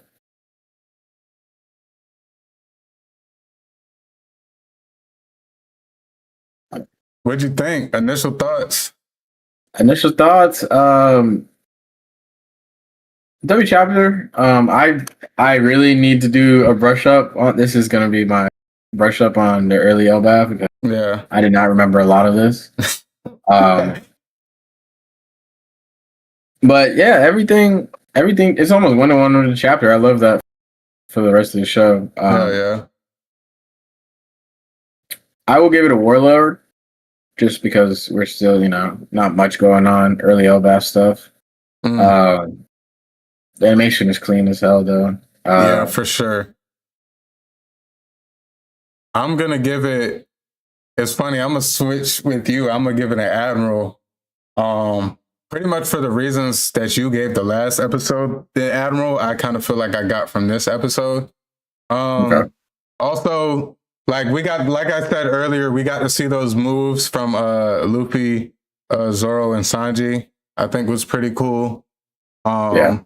Just a little bit of, the Conqueror's Flex, the control of Gear 5 that Luffy has, where he went in and out of that form with ease. And so yeah, I'm definitely I think that is what boosted that episode for me, but pretty much the same, like still early in the arc, so we're not getting too much of like the nitty-gritty, and we're a little bit spoiled. We kind of know what's to come, so like once it turns up, it doesn't turn down. Which that'll be coming soon. We'll be getting some good episodes soon, especially because they have to wrap things up by a certain point since they're doing these in parts now instead of just releasing episodes. So overall, it was good. Like you said, 1-1. There are some of these scenes I agree with you that I just don't remember. Some that I did, but overall, I feel like it was done well. And moving forward, we continue to keep getting this chapter to episode ratio. I think we're in for a treat for sure. Mm-hmm. I feel like it's like 1.5. Okay. The last chapter or the last episode, I felt like I had some of this episode in it. Well, that's what's up, then. That's what's up. Or whatever, chapter or whatever. Yeah, I'm excited. Nonetheless, moving forward for what we got with Elbaph and One Piece animation, because like I said earlier, especially seeing like Elbaph animated with the size and now we're seeing all these colors and stuff. This is really what I'm looking forward to, especially, knowing what we're getting into moving forward with the flashbacks and even the present day stuff. We got a lot, and this animation can really do it justice if they continue moving in this direction. Any final thoughts for our Tales from the New World segment, our anime reaction? No, I'm just hyped for the next episode. For sure. Again, we apologize if y'all were with us live or are with us live for the little bit of the hiccups with we were getting hit mid podcast with copyright for just the visuals of One Piece. I guess they're not playing about Elbaph. I respect it, but hopefully we got that fixed. Everything will be fixed for the VOD, so y'all won't have to worry about that in audio platform. If y'all do decide to come check us out for the visuals, nothing will be, by the time on YouTube, everything should be squared away for that. So we appreciate y'all tapping in live with us. Make sure y'all leave a like if y'all are here with us. Our anime watchers, this is where we will have to let y'all go.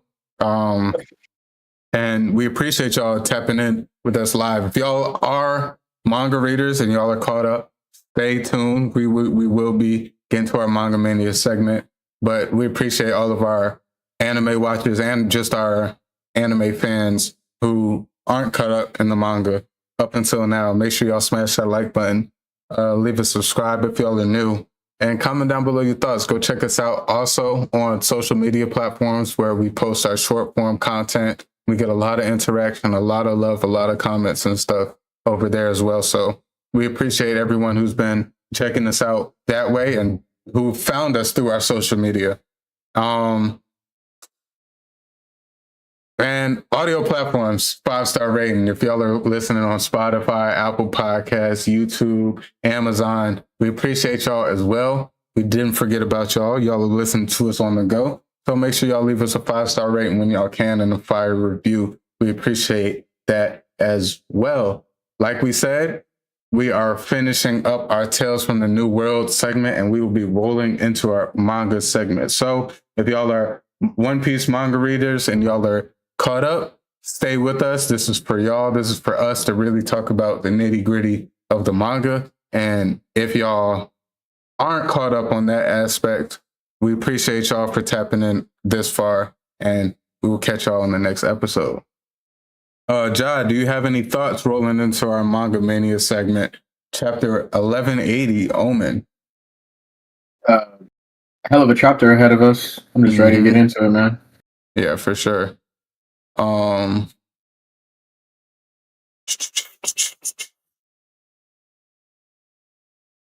It's funny because like this is connected to Shonen Jump. So when I read on my Shonen Jump app, every time I open it up for this, it's already like at the end where I read. Yeah. All right. Before we dive into the chapter, let's talk about this cover story. So we are on chapter 1180. The title is Omen. And for this cover story, we have a reader's request. This reader request is by Honey Liquor, and it says Vegapunk modifying Zeus to rain candy instead of water. Do you have any initial thoughts looking at this cover art? Not too much. In my opinion, it's possible like Lilith, Nami team up in the future. It's good to see Vegapunk, even after his demise. Still good to see him drawn up every so often, whatever. But yeah, that's all I already got for that. I tried to really analyze the panel, but nothing really came to mind for me. Yeah, I didn't have much. My initial thoughts was like, I know it's supposed to be funny, but in my head, I was just like, come on, Vegapunk, you're better than this. This would be like the most useless usage of Zeus. Like absolutely possible. Like, but because in my head, I'm like, how would not doubting that Vegapunk would be able to modify Zeus in any way, shape, or form, but like instead of that, I know this is a fun way to portray it, but like in my head, I'm like, if we are going to modify Zeus, I need him getting stronger, which Zeus is already pretty strong and gives Nami such a big buff. But now it's just like, come on, Vegapunk, I need you. It's final saga time. I need you. Like, if you gonna modify Zeus, make him better, not rain candy. Yeah. I couldn't figure out what was that in Nami's hand, though. That's all I really had for that. I thought it was just a candy wrapper since she has candy in her mouth. Yeah. That was my guess over there. But yeah, I didn't really have too much. Of course, Chopper has to be featured in this, loving sweets like he always does. They have it using umbrellas is funny. They got a candy thing, like how they make clouds. I guess they got it attached to Zeus. So yeah, I didn't really have too much either. All right, well, let's get right into the chapter. If y'all are new to this, I just go and read a full summary that I typed up of the whole chapter, and then we go down page to page, and Ja leads us in breaking down each page and stuff, and I give my feedback as well. So let's dive straight into it. All right. 1180 Omen. In an instant, Imu jumps down from the top of the castle and appears in the middle of Western Village, demanding to know who the king of Elbaph is. Dory and Bragi rebuke him, saying that Elbaph has no king, but Imu ignores them as he notices Summers being held by Gerd. Without anyone even seeing him, Imu swings his weapon and cuts off the tips of Gerd's thumb and index fingers to free Summers, and causing Gerd to fall back in shock and pain to the rage of everyone present. Summers reclaims his steel heart as Zoro confronts Imu, asking him if he is one of the Knights of God. Imu does not reply, but Hajrudin says it doesn't matter, as he is already an enemy for hurting Gerd like that. As he moves to attack, Stanson warns him to stay back because they do not yet know what Imu is capable of, and he ends up kicking him out of the way of Imu's attack and losing his right leg in the process. All the giants try to stay back from Imu as Zoro uses King of Hell 3-sword style Rengoku Onigiri to attack Imu, but Imu easily blocks it with his tail before following up with an attack of his own called Omen, which sees him conjure a small black flame that blasts Zoro away to Chopper's worry. Seeing this, Hajrudin attempts to attack Imu again, but Imu defeats him with another Omen and leaving the village covered in black flames. Imu then bestows an Omen onto Summers to his delight as it heals him, and the two split up with Imu ordering Summers to finish the job. After they leave, Zoro is told to get inside the buildings that have not transformed and gather up the injured and unconscious children. The sight of unfolding carnage left Jarul speechless for a moment. Later, Jarul issues a warning to the rest of Elbaph about Imu's presence and that his power is greater than the Knights of God, which means everyone still cannot relax yet. As he flies, Imu notices Gunko in Ragnar's ice block and fires a black ball of flames at it from the bottom of his weapon, causing an explosion. At the lift, Gaban sees Imu's haki and senses Imu's haki and says he has never felt it before, not even at God Valley. Meanwhile, Loki ends up charring the frozen food at the Walrus School, to Luffy's displeasure, but Loki reasons they cannot afford to be picky right now, especially since both of them sensed Imu's haki and need to eat to quickly recover. Back with Sanji's group, Jinbei, who sensed Imu's haki as well, fears he may try to rescue Killingham, and sure enough, Imu cuts Killingham loose from the tree and bestows an omen onto him to heal. Outraged, Sanji attacks Imu, but he easily blocks his kick with his own before kicking him away and causing another explosion. Then Loki confronts Imu and demands to know what he wants with Elbaph, to which Imu answers that he seeks Harold's killer, referring to him as his servant.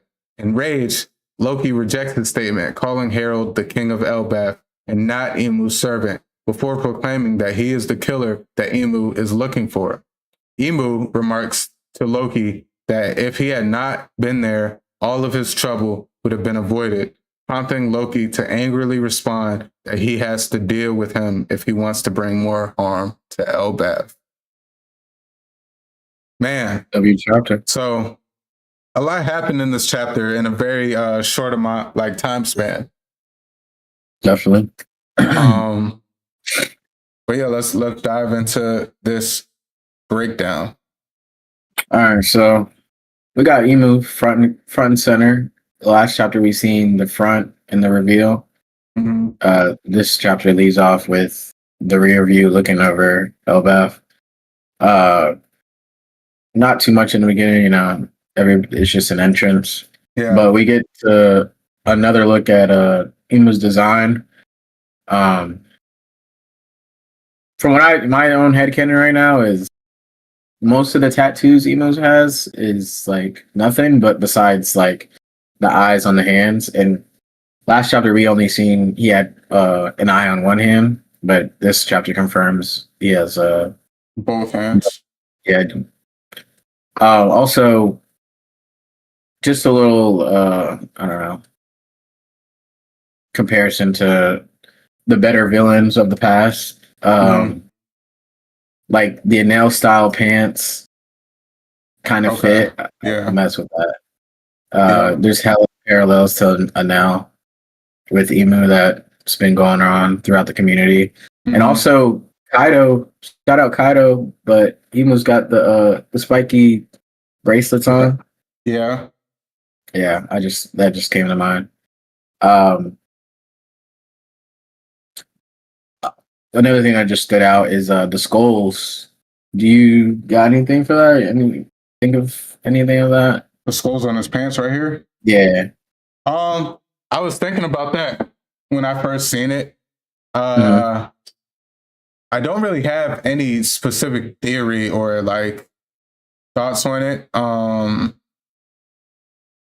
of in a way reminded me of like Oniganshima. Yeah. True. Just a little bit, but I didn't really know if there was too much of a connection there.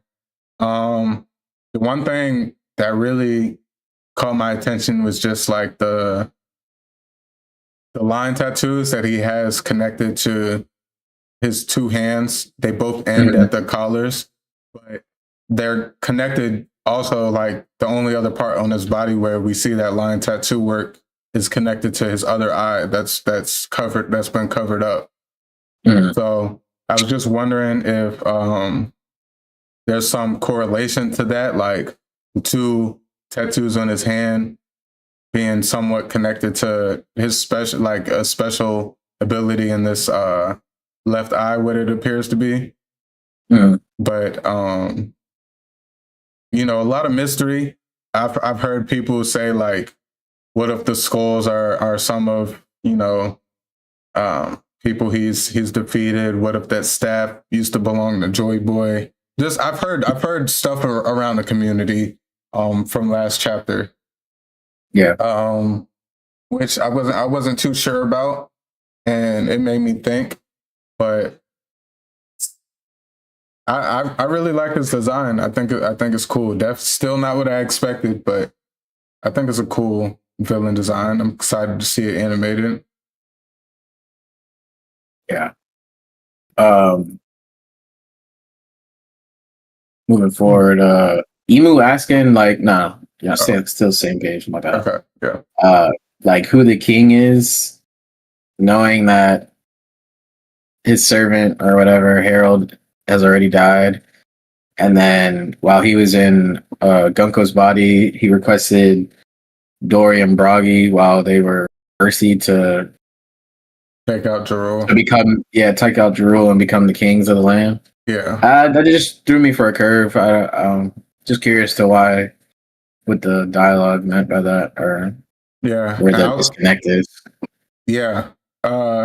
Another thing, we'll talk about it a little bit more at the end of the chapter too, but even when he's asking, like, he's like, I came to find the person who defeated Harold all those years ago. And it's like, bro, you was just making the connection that Needhawker was here. So it's like, I really don't know where Emu's head is at in terms of all this stuff. But yeah, I agree. Also, because part of me was like, maybe he assumed since like the person who took out Harold all those years ago just assumed the role of king, maybe. Like I said, it's very weird because Emu's knowledge seems to be all over the place. He even brought up, the when he was talking about Needhogger, like, oh, there was a rumor all those years ago where there was this giant crew with this giant beast that followed them, and the captain was bigger than the rest of them. I don't really. It's like he knows stuff and then he doesn't know stuff. So, but yeah, I'm with you. It definitely was weird seeing that that was the first thing he asked, like, who's the king of this land? Because it seemed like you already knew that the king was dead, but we'll see. We'll see. Yeah. That's really all I got for this one. Summers starts pleading for his life again. Mm-hmm. And is saved by the fastest blitz we done seen in the series by far. Gerd's fingers are gone in an instant. If faster than an instant. Yeah. Zoro, are we there? Where are we at? Yeah. Top left. Zoro and Emu panel. So Yeah, that is cool. That is cool. Completely ignored Zoro.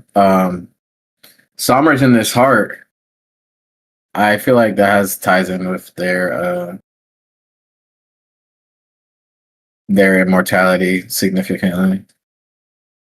Yeah, the steel heart. Yeah. It may be just him with it, but I don't know. Yeah, I'm interested because we haven't really seen that with anyone else yet so far. Yeah. I don't know who Harujan thought he was trying to step in right here. Shout out to his top slider, Stanson. You can go to the next page. Yeah. I wouldn't expect any less from a first mate. I have something to say about that real quick. Go ahead. Okay. And maybe it was because Hajruden moved first and maybe Imu just waited to react. But this speed blitz over here with Gerd, no one sees this coming at all. And Stanson's big ass was able to jump in the way and knock Hajruden out the way before Imu blitzed him. Like I said, I'm assuming, I'm chalking that up right now to just since we've seen Hajruden move first. Mm-hmm. And Imu just probably waited to blitz. But just it just caught me off guard seeing this right after seeing that to be like, damn, Stanson was able to get there in time to like knock him out the way. Because we've seen how fast Imu clearly is moving with these swipes, like, but he just cleanly sliced his leg off with ease. Crazy. Yeah. First pirate. Oh, not first. Saul had a peg, didn't he? Who? Saul. Saul had a peg. What's his name? Zeph had a peg. Second giant with a peg is gonna be. Oh, giant with a peg, yeah.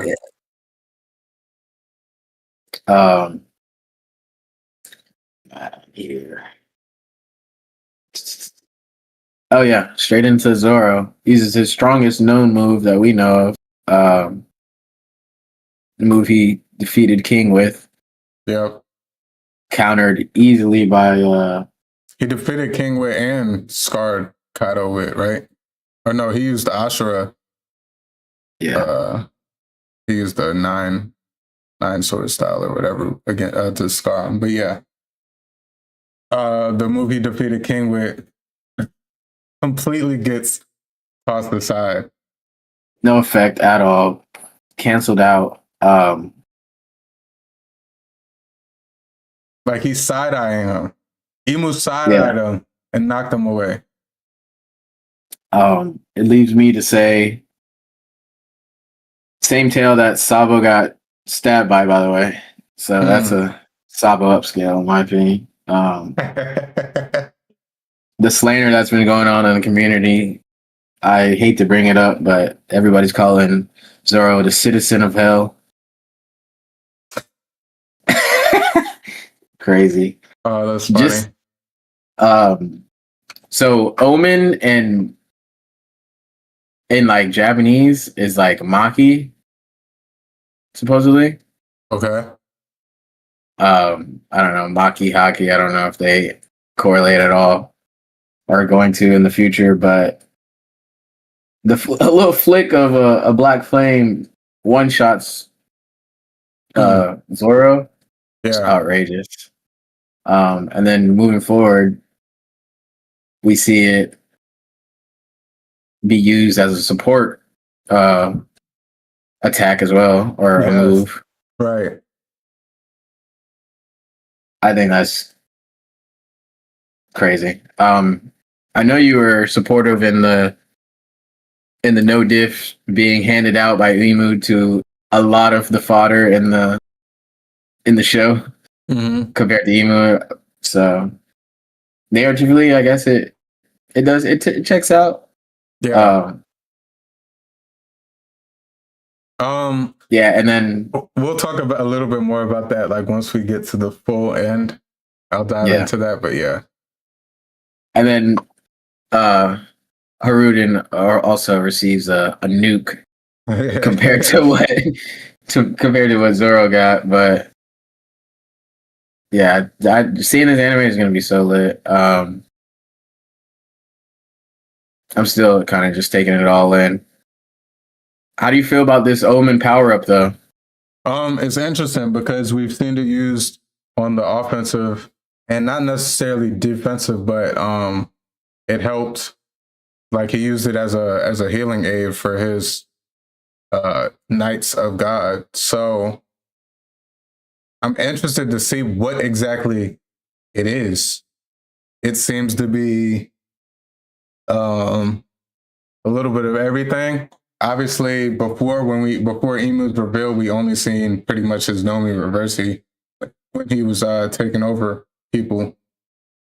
But this Omen seems to be an actual like physical attack. And this black flame, I mean, of course my mind goes to Amaterasu. And I'm just wondering on like what significance this black flame is going to have, because obviously we know with Naruto, and I'm not trying to, I hope it's not, stealing directly from Naruto, but just using it as a reference right now, we know that those flames specifically don't go out until they finish burning everything that, is burning. So, him having the devil's fruit in Imu and using a black flamed ability, I would expect it to have a specific effect that we haven't seen before in the show, at least. And how it ties into his covenants that he gives out and stuff, and clearly giving these people a boost and healing Somers and killing him later in the chapter. It definitely it's a pretty OP move right now. Yeah. But like I said, it's kind of expected from who we expect to be the final boss, the big bad of the series. I also just want to throw in the little demonic face it gets drawn into. Maybe that's the difference between, I don't know, the explosive attack or what Zoro received or whatever. Yeah, because we don't really see that with Zoro. It's just a flame that he flicks, and then with Hazrudan, it's the actual demonic flame, like the flame turned into a little demon face when it was shot out. Yeah. Where am I at? It could be similar to like I compare it a lot to Big Mom's ability, just because like we see here, with the faces that the buildings got, similar face to the actual flame. So like maybe he's in a way like using some sort of soul like ability, like that he's, or property that he's given, the flame or these houses to make them stronger in whatever aspect.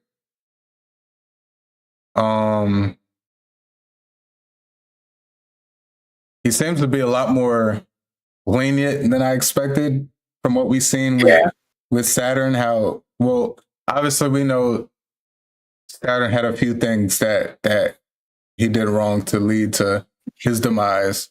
But you know, seeing Sommers mess up and get to the point where he is, and like he gets his boost, and he's like, "Hey, Sommers, just finish up the mission." Pretty much.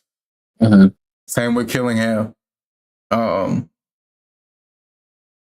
But did you have any thoughts? Give me your thoughts moving forward.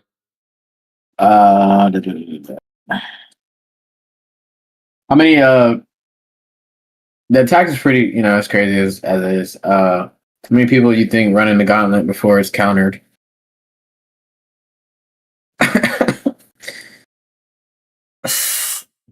In Elbaph, you think only the top two guys can counter that move, or you think they're gonna get bodied by it as well?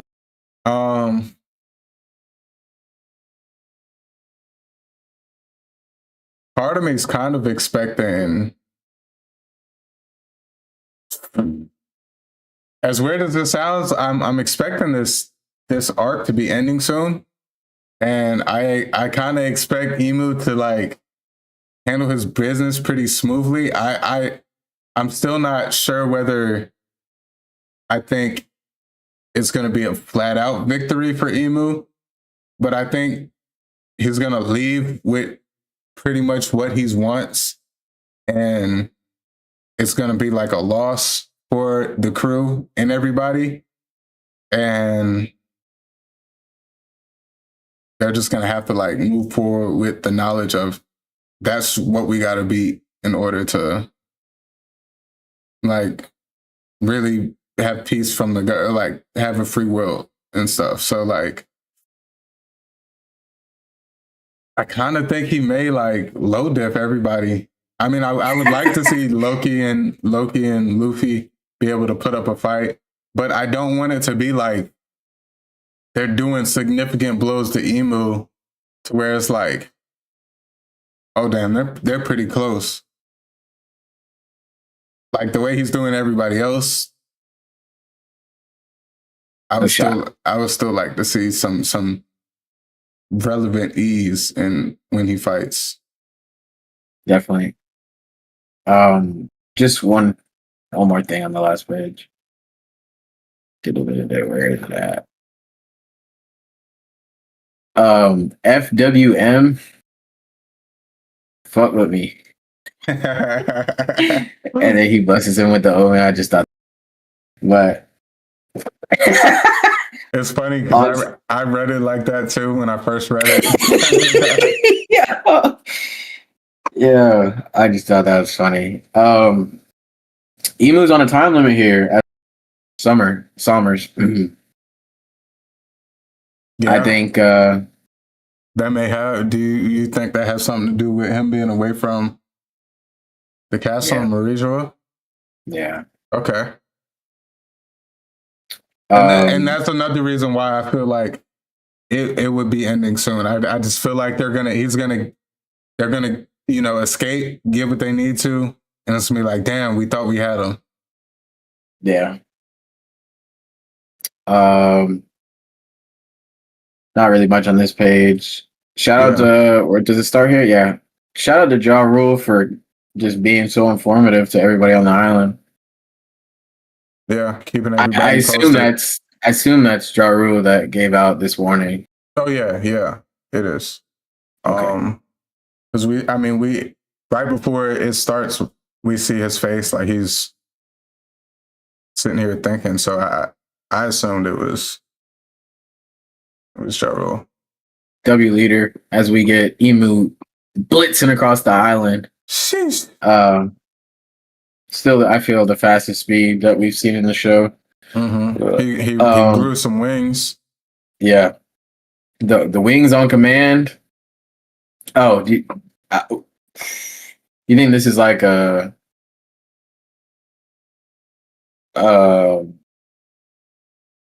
hybrid transformation when he pops the wings out, or are you like what? I didn't even think about that.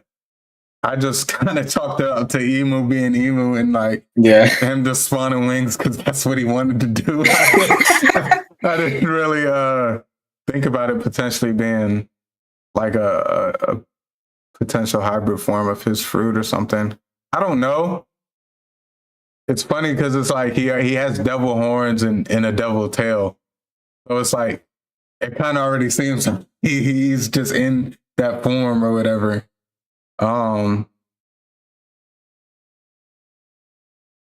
Yeah, I kind of just feel like he's been in the hybrid form. I feel like he's more of like a big white beard type size human, Mhm. and then the devil's fruit gives him the property, like hybrid form gives him the tail, maybe the potential, marks or body marks, tattoos, whatever you want to call them, and obviously like the devil oni type horns and stuff. That's just my headcanon, but I didn't think about the wings potentially being part of a transformation. I was just like, Emu just spawn wings because he wanted to fly. But yeah, that's all I got for this page. Boom! This is kind of crazy. Emu bombs the thick ice that he trapped Gunko in. Little drive-by, fly-by. Yeah, but he doesn't. But she doesn't receive an omen. I Think didn't even she's think about that. Cut you think from the she's team? too far gone? Yeah, you think she's cut?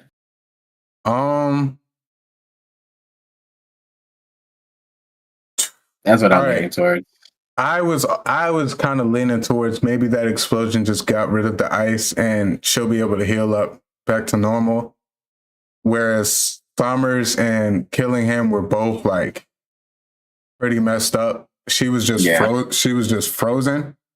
But I didn't really even put two and two together that she didn't get her omen here until now. So yeah, that's just my thoughts initially, just thinking about it now. Maybe because she was still intact when she just got frozen. So maybe this explosion is getting rid of that and she's able to heal up. Whereas the omen's actually repairing Summers and Killingham. But it also could tie into the specific covenants that they have. So yeah, I didn't really think about that. What were your thoughts on that? No, I feel like she might be cut. I don't know. She might, because she fought against it and was like and helped the Straw Hats in a way. Yeah, but she still has a mark, so she's either regardless, she's cooked. That's all I really have for that. But on to the next side of the page. Gabon saying he's never come across this crazy hockey is tough knowing like Roger never had a run in with the real Ema. Yeah. Directly. Like even the top of the verse that we've seen didn't experience like this level of power. Yeah. And it like really shows that, and that's another reason why I just expect Emu to like no dip everybody, is because like the top of we don't even see Luffy, Loki being the two strongest people here outside of Emu, obviously. We don't compare them to, we don't put them on the level of Pirate King, Roger, or Rocks, God Valley, or any of them. We don't even look at Luffy's crew. Yeah, Luffy's a Yonko crew. We don't even look at it comparison to Rock's crew at what they were at in God Valley. So like, they're not like Gabon's saying, he didn't even experience this at God Valley. And it's just hard for me to see that they're not at that level yet. And they need to even surpass that to be able to, like, Luffy needs to surpass God Valley Rocks level to be able to even come close to what we're seeing from Emu. Yeah. So it's just, I feel like there's levels and there's steps to each journey, and I feel like this is a big this is almost like a Sabaody type experience for Luffy and the crew. It's like because we hear Frankie saying we're a Yonko level crew, like it's easy now, and it's like this is a wake up call, like, and up until Sabaody, everything was coming smoothly for the Straw Hats. They were winning, they were beating everybody they encountered, and it was like, hold on, y'all aren't ready for the new world yet. This is like, hold on, y'all aren't ready for like the final war yet. Yeah, we're Luffy's becoming more comfortable in his sun god form and stuff, but still not ready. And I think this is the humbling they need. I really don't feel like you could get this type of humbling or setup for a real lock-in from everybody without someone coming easily.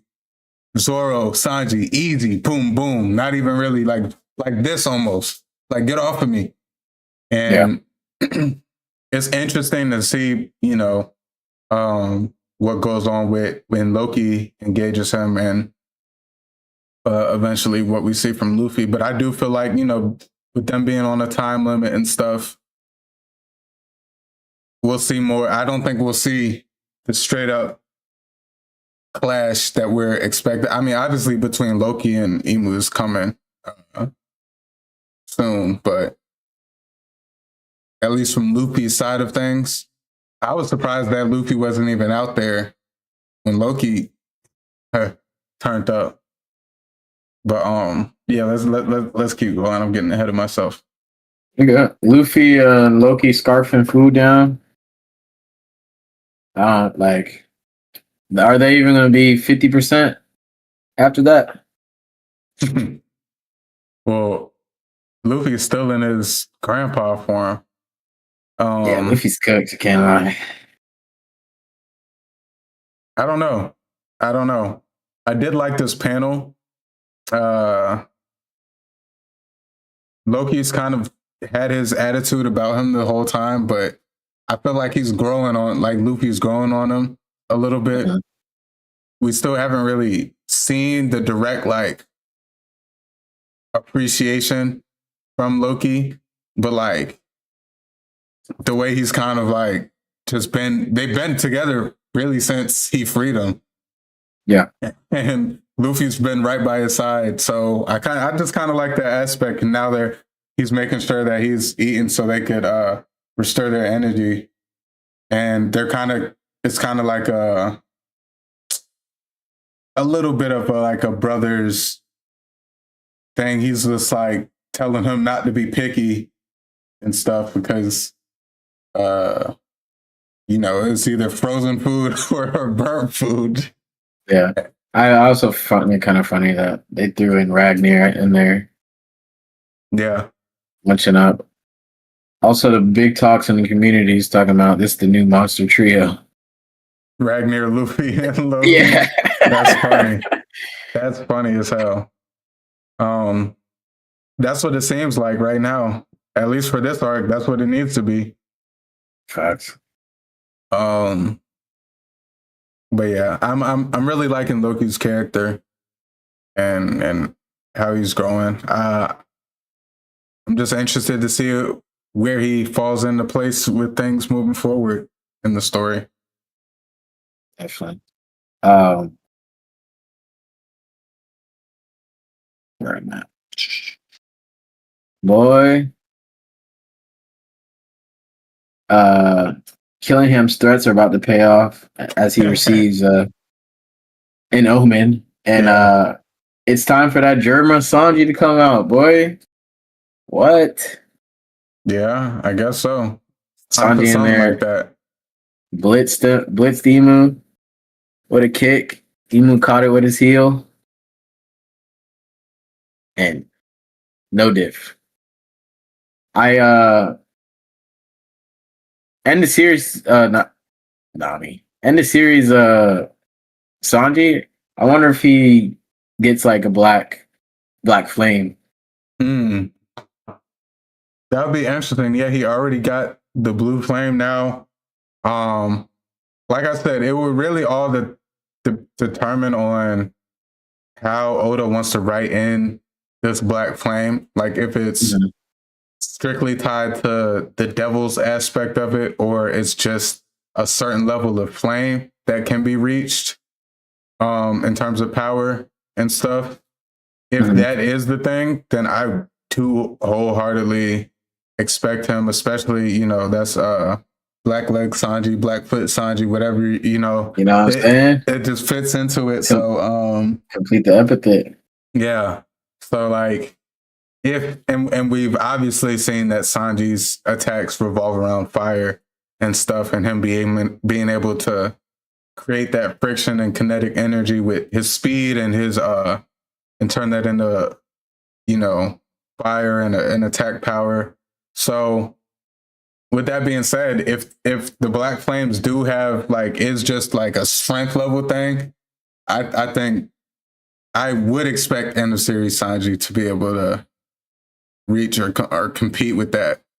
And like I said, this being a wake up call for the Straw Hats could be like maybe in his head, oh, that flame was like different. Would like I want to be able to reach that level of flame or something like that, you know? Yeah.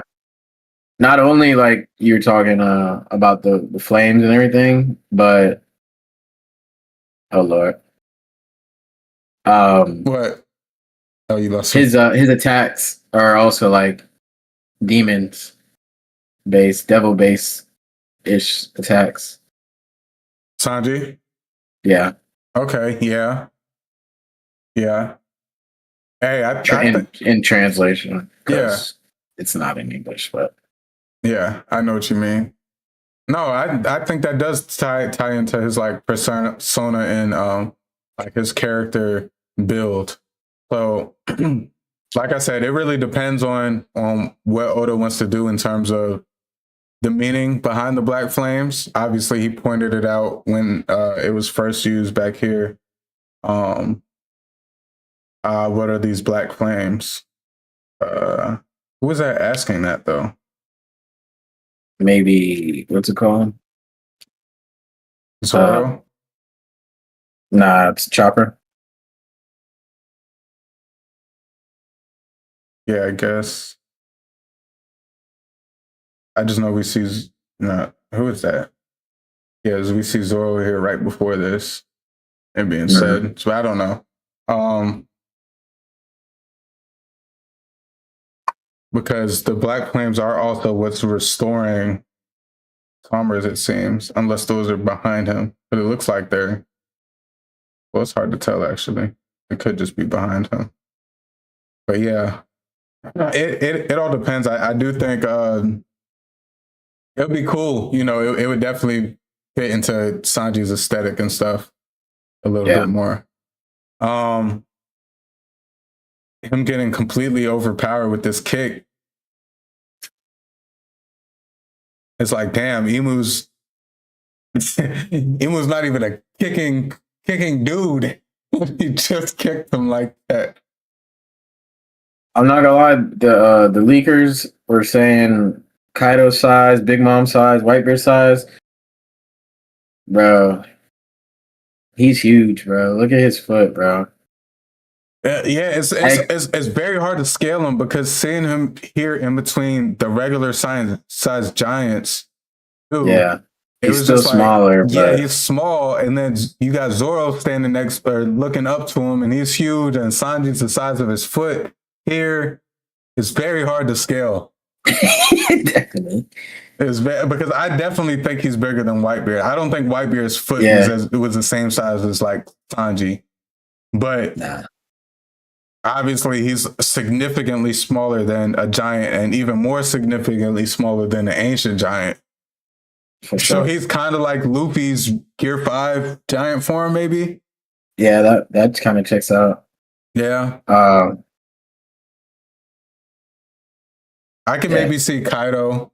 Like, obviously, Kaido's a lot more stockier and bigger, but like size, because like I said, I do think Kaido is a little bit taller than Big Mom. And I want to say Whitebeard as well, maybe, but either way, Imu's huge.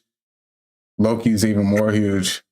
I heard people before, like when he first got revealed, people were like, "Oh my god, he's bigger than an ancient giant," and I wasn't like, I didn't believe it, but I wasn't like sold on it because I was just like, he's obviously bigger than a human, but I was just like, ancient giant. I just couldn't tell from him standing on top of the castle. He was kneeling over, but he's still like very tiny compared to Loki.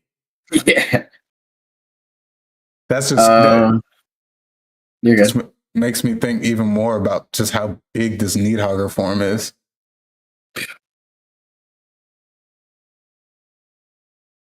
Thoughts about these last 2 pages? I didn't really have much for the right besides The size of the flame that Sanji got. Yeah, he got one like Haruden for sure. Yeah. And then you got Jinbei asking about these black flames too. Yeah. So it's very prominent. Just Loki entering the battle. Cold ass panel. He's just his character line is so clean, bro. Oh my god. Panel of the year, bro. I don't care. This is exactly what we wanted from Loki before we even got his reveal. I'm the man. Just this aura. Yeah. owning straight up to it. Talking that talk.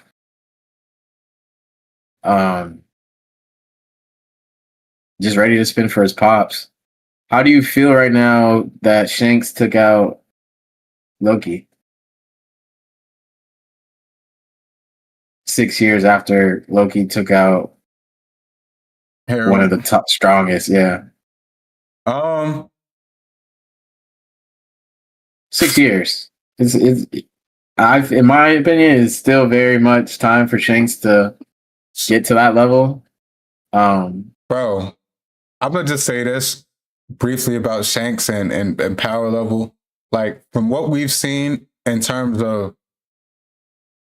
characters reaching their peak, it's usually like between 45 and like 55. It's like peak. Like I think Garp and Roger and Whitebeard, all of them were like in their peak in that, and Shanks is what, 39? Like I believe Garp and Roger were 35 on God's Valley.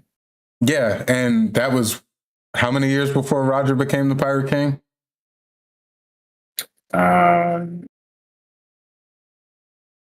He died at 53. Yeah, like 14, I want to say, before he became Pirate King. Yeah. So, like, yeah. I just, thanks.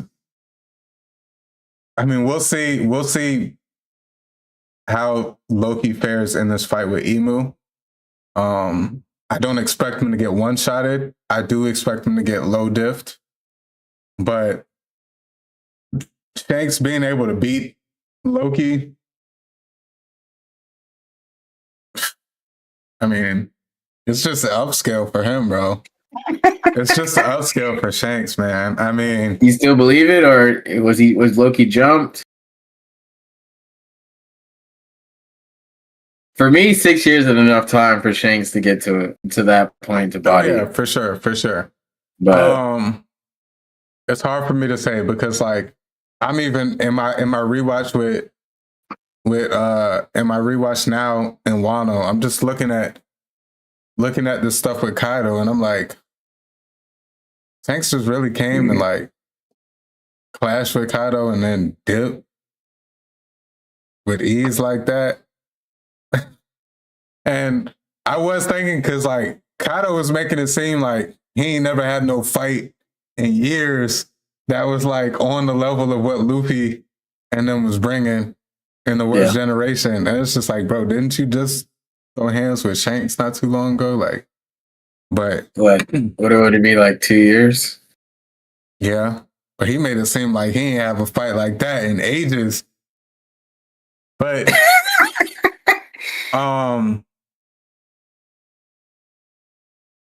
I mean, we have to expect Shanks's crew to be like that too. So like, I wouldn't be surprised if it was a collective effort. to where, like, obviously, in terms of Loki's crew, I think they can handle pretty easily. Like, the rest of Shanks's crew can handle the fodder of Loki's crew. Mhm. And maybe they had to jump Loki. Maybe it was just Shanks. Either way, it had to be something.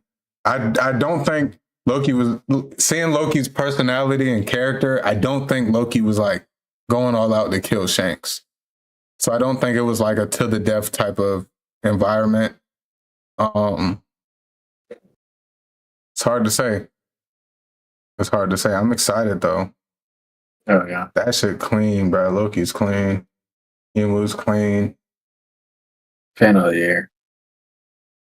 Definitely. Loki's living up to all the hype that we wanted him to. Oh yeah, for sure. For sure. And it's funny because like Rock's moved so high into my like top 10, top 5 characters. And it's like I didn't want my top 5 to be shaken up that much, but Loki's up there too. Like with just design, how he's just standing on business, like, and how he's still his relationship that, like I said earlier, his relationship with Luffy, like I'm just loving everything about Loki's character so far. So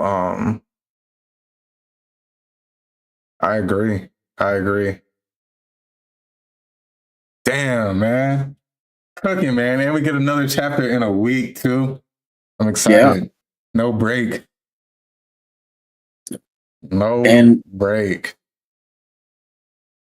I hate to say it, but this is the only spoiler you get from me. No break after that one either. No break after that? We get 2 back to back from Old? Hey, give it up, man. Let's go. We eating right now, man. We eating. I'm excited. Like I said, I do think this arc will be wrapping up soon. As fortunate, unfortunate, however you want to view it.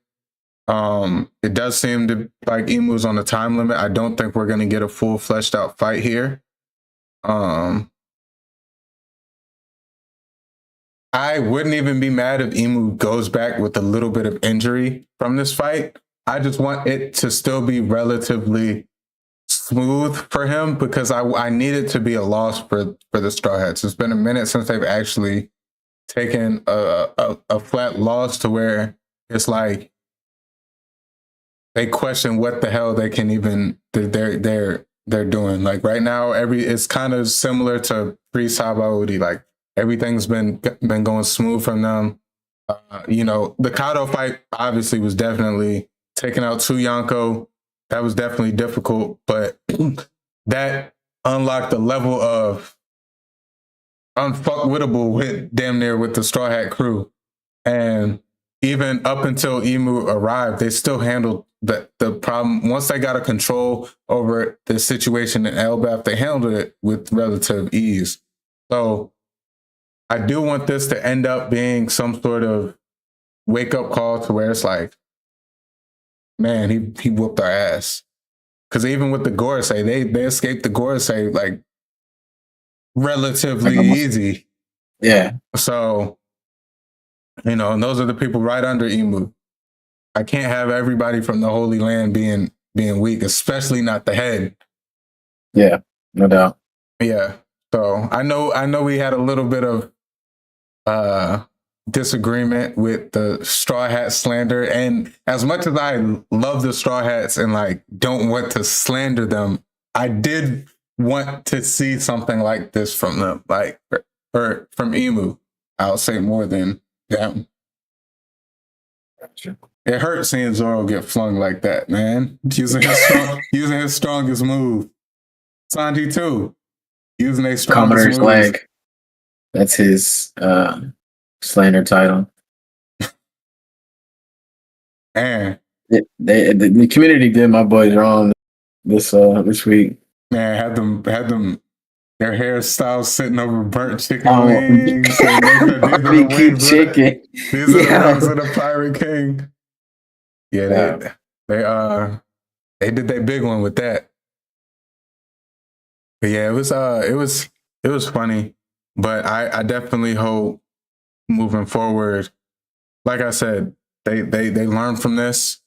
Hopefully everyone survives. I'm not all the way with, certain people dying in this arc. So hopefully they all get from this, and it's just like a loss that they have to take. Usopp's out of here, boy. Yeah. I do feel like them achieving their goals as the Holy Knights, I feel like it evens the playing field a little bit more for them, because right now our display of the Holy Knights has not been what it needs to be. Yeah. This time around, I feel like with the Omen involved, this is gonna be full-fledged what we see. Yeah. Strength wise. It is kind of crazy for if that, that's what they needed to be at their best, but we'll see. We'll see. Any final thoughts on the chapter and today's episode as a whole? No, that's pretty much it for me. Chapters, I'll give it a Yanko because this panel is, for me, is panel of the year. Loki's living up straight to all the hype. Yeah. I'm not a fan of Emu because I don't like villains that much, and he's over here no different, like crazy, and I just can't handle it. But yeah, I'm a villain guy. I like villains. So I'm not a fan of how Emu is. I don't like how he handles a lot of situations thus far. He moves like a punk a little bit, but from the display I'm seeing, like where he's actually showing up, like I do like he's standing 10 toes. He's like, all right, bet I'll pull up. Enough of this possessing, enough of me controlling from the shadows. I'm gonna pull up, and then we'll go from there. And now he's actually standing 10 toes and putting on display true raw power. I do really like that. I'm a villain guy. I do, of course, always want, for the most part, I'm a big like heroes coming out on top, but I do like a good villain. I do like a well-written villain who is strong, poses an actual threat, and forces whatever said hero to have to overcome like the true evil power. And I feel like we're getting that from Emu so far. So I do like the aspect that he's no different people. I didn't feel like they're ready for that type of fight. Because like Luffy didn't show that he could even beat the Gorosei, even one of them, like with just Saturn. He never showed that he was on that level yet. So like, I don't expect Emu to pull up and him be able to put up that much more of a fight.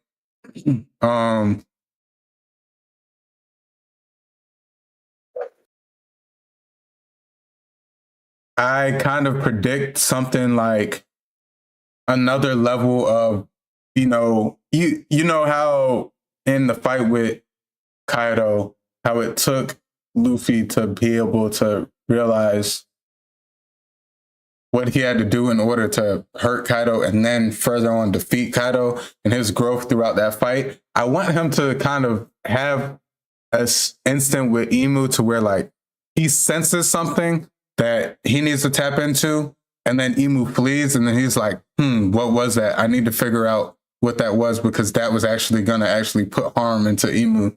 And like Emu, that be the reason Emu leaves. Like he realizes that Luffy's tapping into something. He's like, all right, I gotta go, because if he continues on with this fight, he might Dark beat me. Nika. So, it could be, or like, I don't know, but I'm really liking everything I'm seeing from Emu so far. I think I'm gonna give it a Yonko as well. Emu's pulling up, standing on business, blitzing all the 3 main battlefields that we've seen so far, and he's leaving his mark. And this final 2 panels with his face off with Loki, it's pretty exciting. I hope Ragnar and Loki make it out of this battle. Yeah. No one talked about the potential of losing Ragnar. Ragnar sacrificing himself or something. That would be crazy. That would be nuts. Final thought. I'm not trying to ramble anymore. No, you good. The man marked by flames. Was he marked by these black flames? Ooh.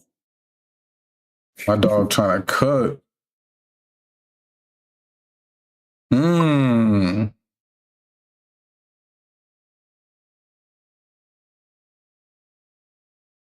I do also have a theory that I'm gonna put in my notes for next chapter. I've seen a theory. Yeah, you might be thinking about what I'm thinking. The same thing. Yeah. We could maybe save it for next week, but that theory that I'm thinking about, it could make sense. It could make sense. So we'll hold that. We'll hold that for next week. Definitely make sure note that so we could talk about it. Because if we're thinking about the same thing, it could be some parallels that come from that. Yeah, that's all I got for today. Yeah, man.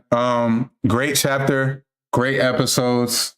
Like I said, early Elbaph, we're definitely getting everything in the early stages out the way, but seeing the pacing and how it's, 1-to-1, 1-to-1.5 with the chapter, it's good signs and good hope. So I feel like for all of our anime watchers who were out there, and if y'all so happen to be here, definitely keep your hopes high for what's to come with the anime. Because really good signs. The animation, the sound effects, the colors are all great. And the pacing, as real One Piece fans, we really can't be mad at what we're getting. So I'm excited. Yeah. This was episode 24 of the Poneglyph Podcast, where we decode the world of anime and One Piece, one Poneglyph at a time. Man, we had such a great episode. And like I said, moving forward, always just be on the lookout for us any day of the week. Right now, just because of work schedules and stuff, there's no promise and no guarantee that we'll get to every Sunday. We will aim for as many Sundays as possible, because that's when, the new episodes and chapters drop. And that's when I feel like we can get on it early. But anytime throughout the weeks, if we do miss a Sunday episode, stay tuned. I'm going to try and make more community posts out there to give y'all a heads up on when we're planning to start going live each week, like what day of the week. So make sure y'all subscribe to us over there on YouTube to be able to catch those so y'all won't miss it. Check us out on our social media platforms, Instagram, TikTok, our YouTube shorts as well. We post a lot of content over there on those platforms, and we get a lot of interaction and a lot of love from the community out there. Discord definitely coming soon. I know I've talked about it. I've had a lot of things in the work. I do actually still have stuff in the notes for the Discord. I just haven't moved forward with that, but that will be coming as well. I want to make sure we're on top of everything else before because the Discord, that's going to open up a whole new can of responsibilities and making sure we're active and stuff. So I want to make sure we're, doing everything the right way for the podcast and getting y'all the content out. And the Discord will, of course, be coming. But nonetheless, we appreciate y'all for tapping into another episode. I'm your host, Jay, aka Milky Way Jay, here with my co-host, my brother Ja, every week, every episode. Yes, sir. And we appreciate y'all for tapping in. Ja, I appreciate you for another great episode, being a great co-host and everything, man. So appreciate you for having me. Yes. Happy 420 for those who celebrate. Yes, sir. And we will catch y'all next week. We have no break week for anime or chapter, so we will be getting both. And we'll maybe have another segment thrown in depending on how things are looking. But we appreciate y'all nonetheless, and we will catch y'all next week. This is the Poneglyph Podcast with the Poneglyph PNG boys. We will catch y'all on the next episode. Y'all be good. Y'all be safe. We out. Dave, love you.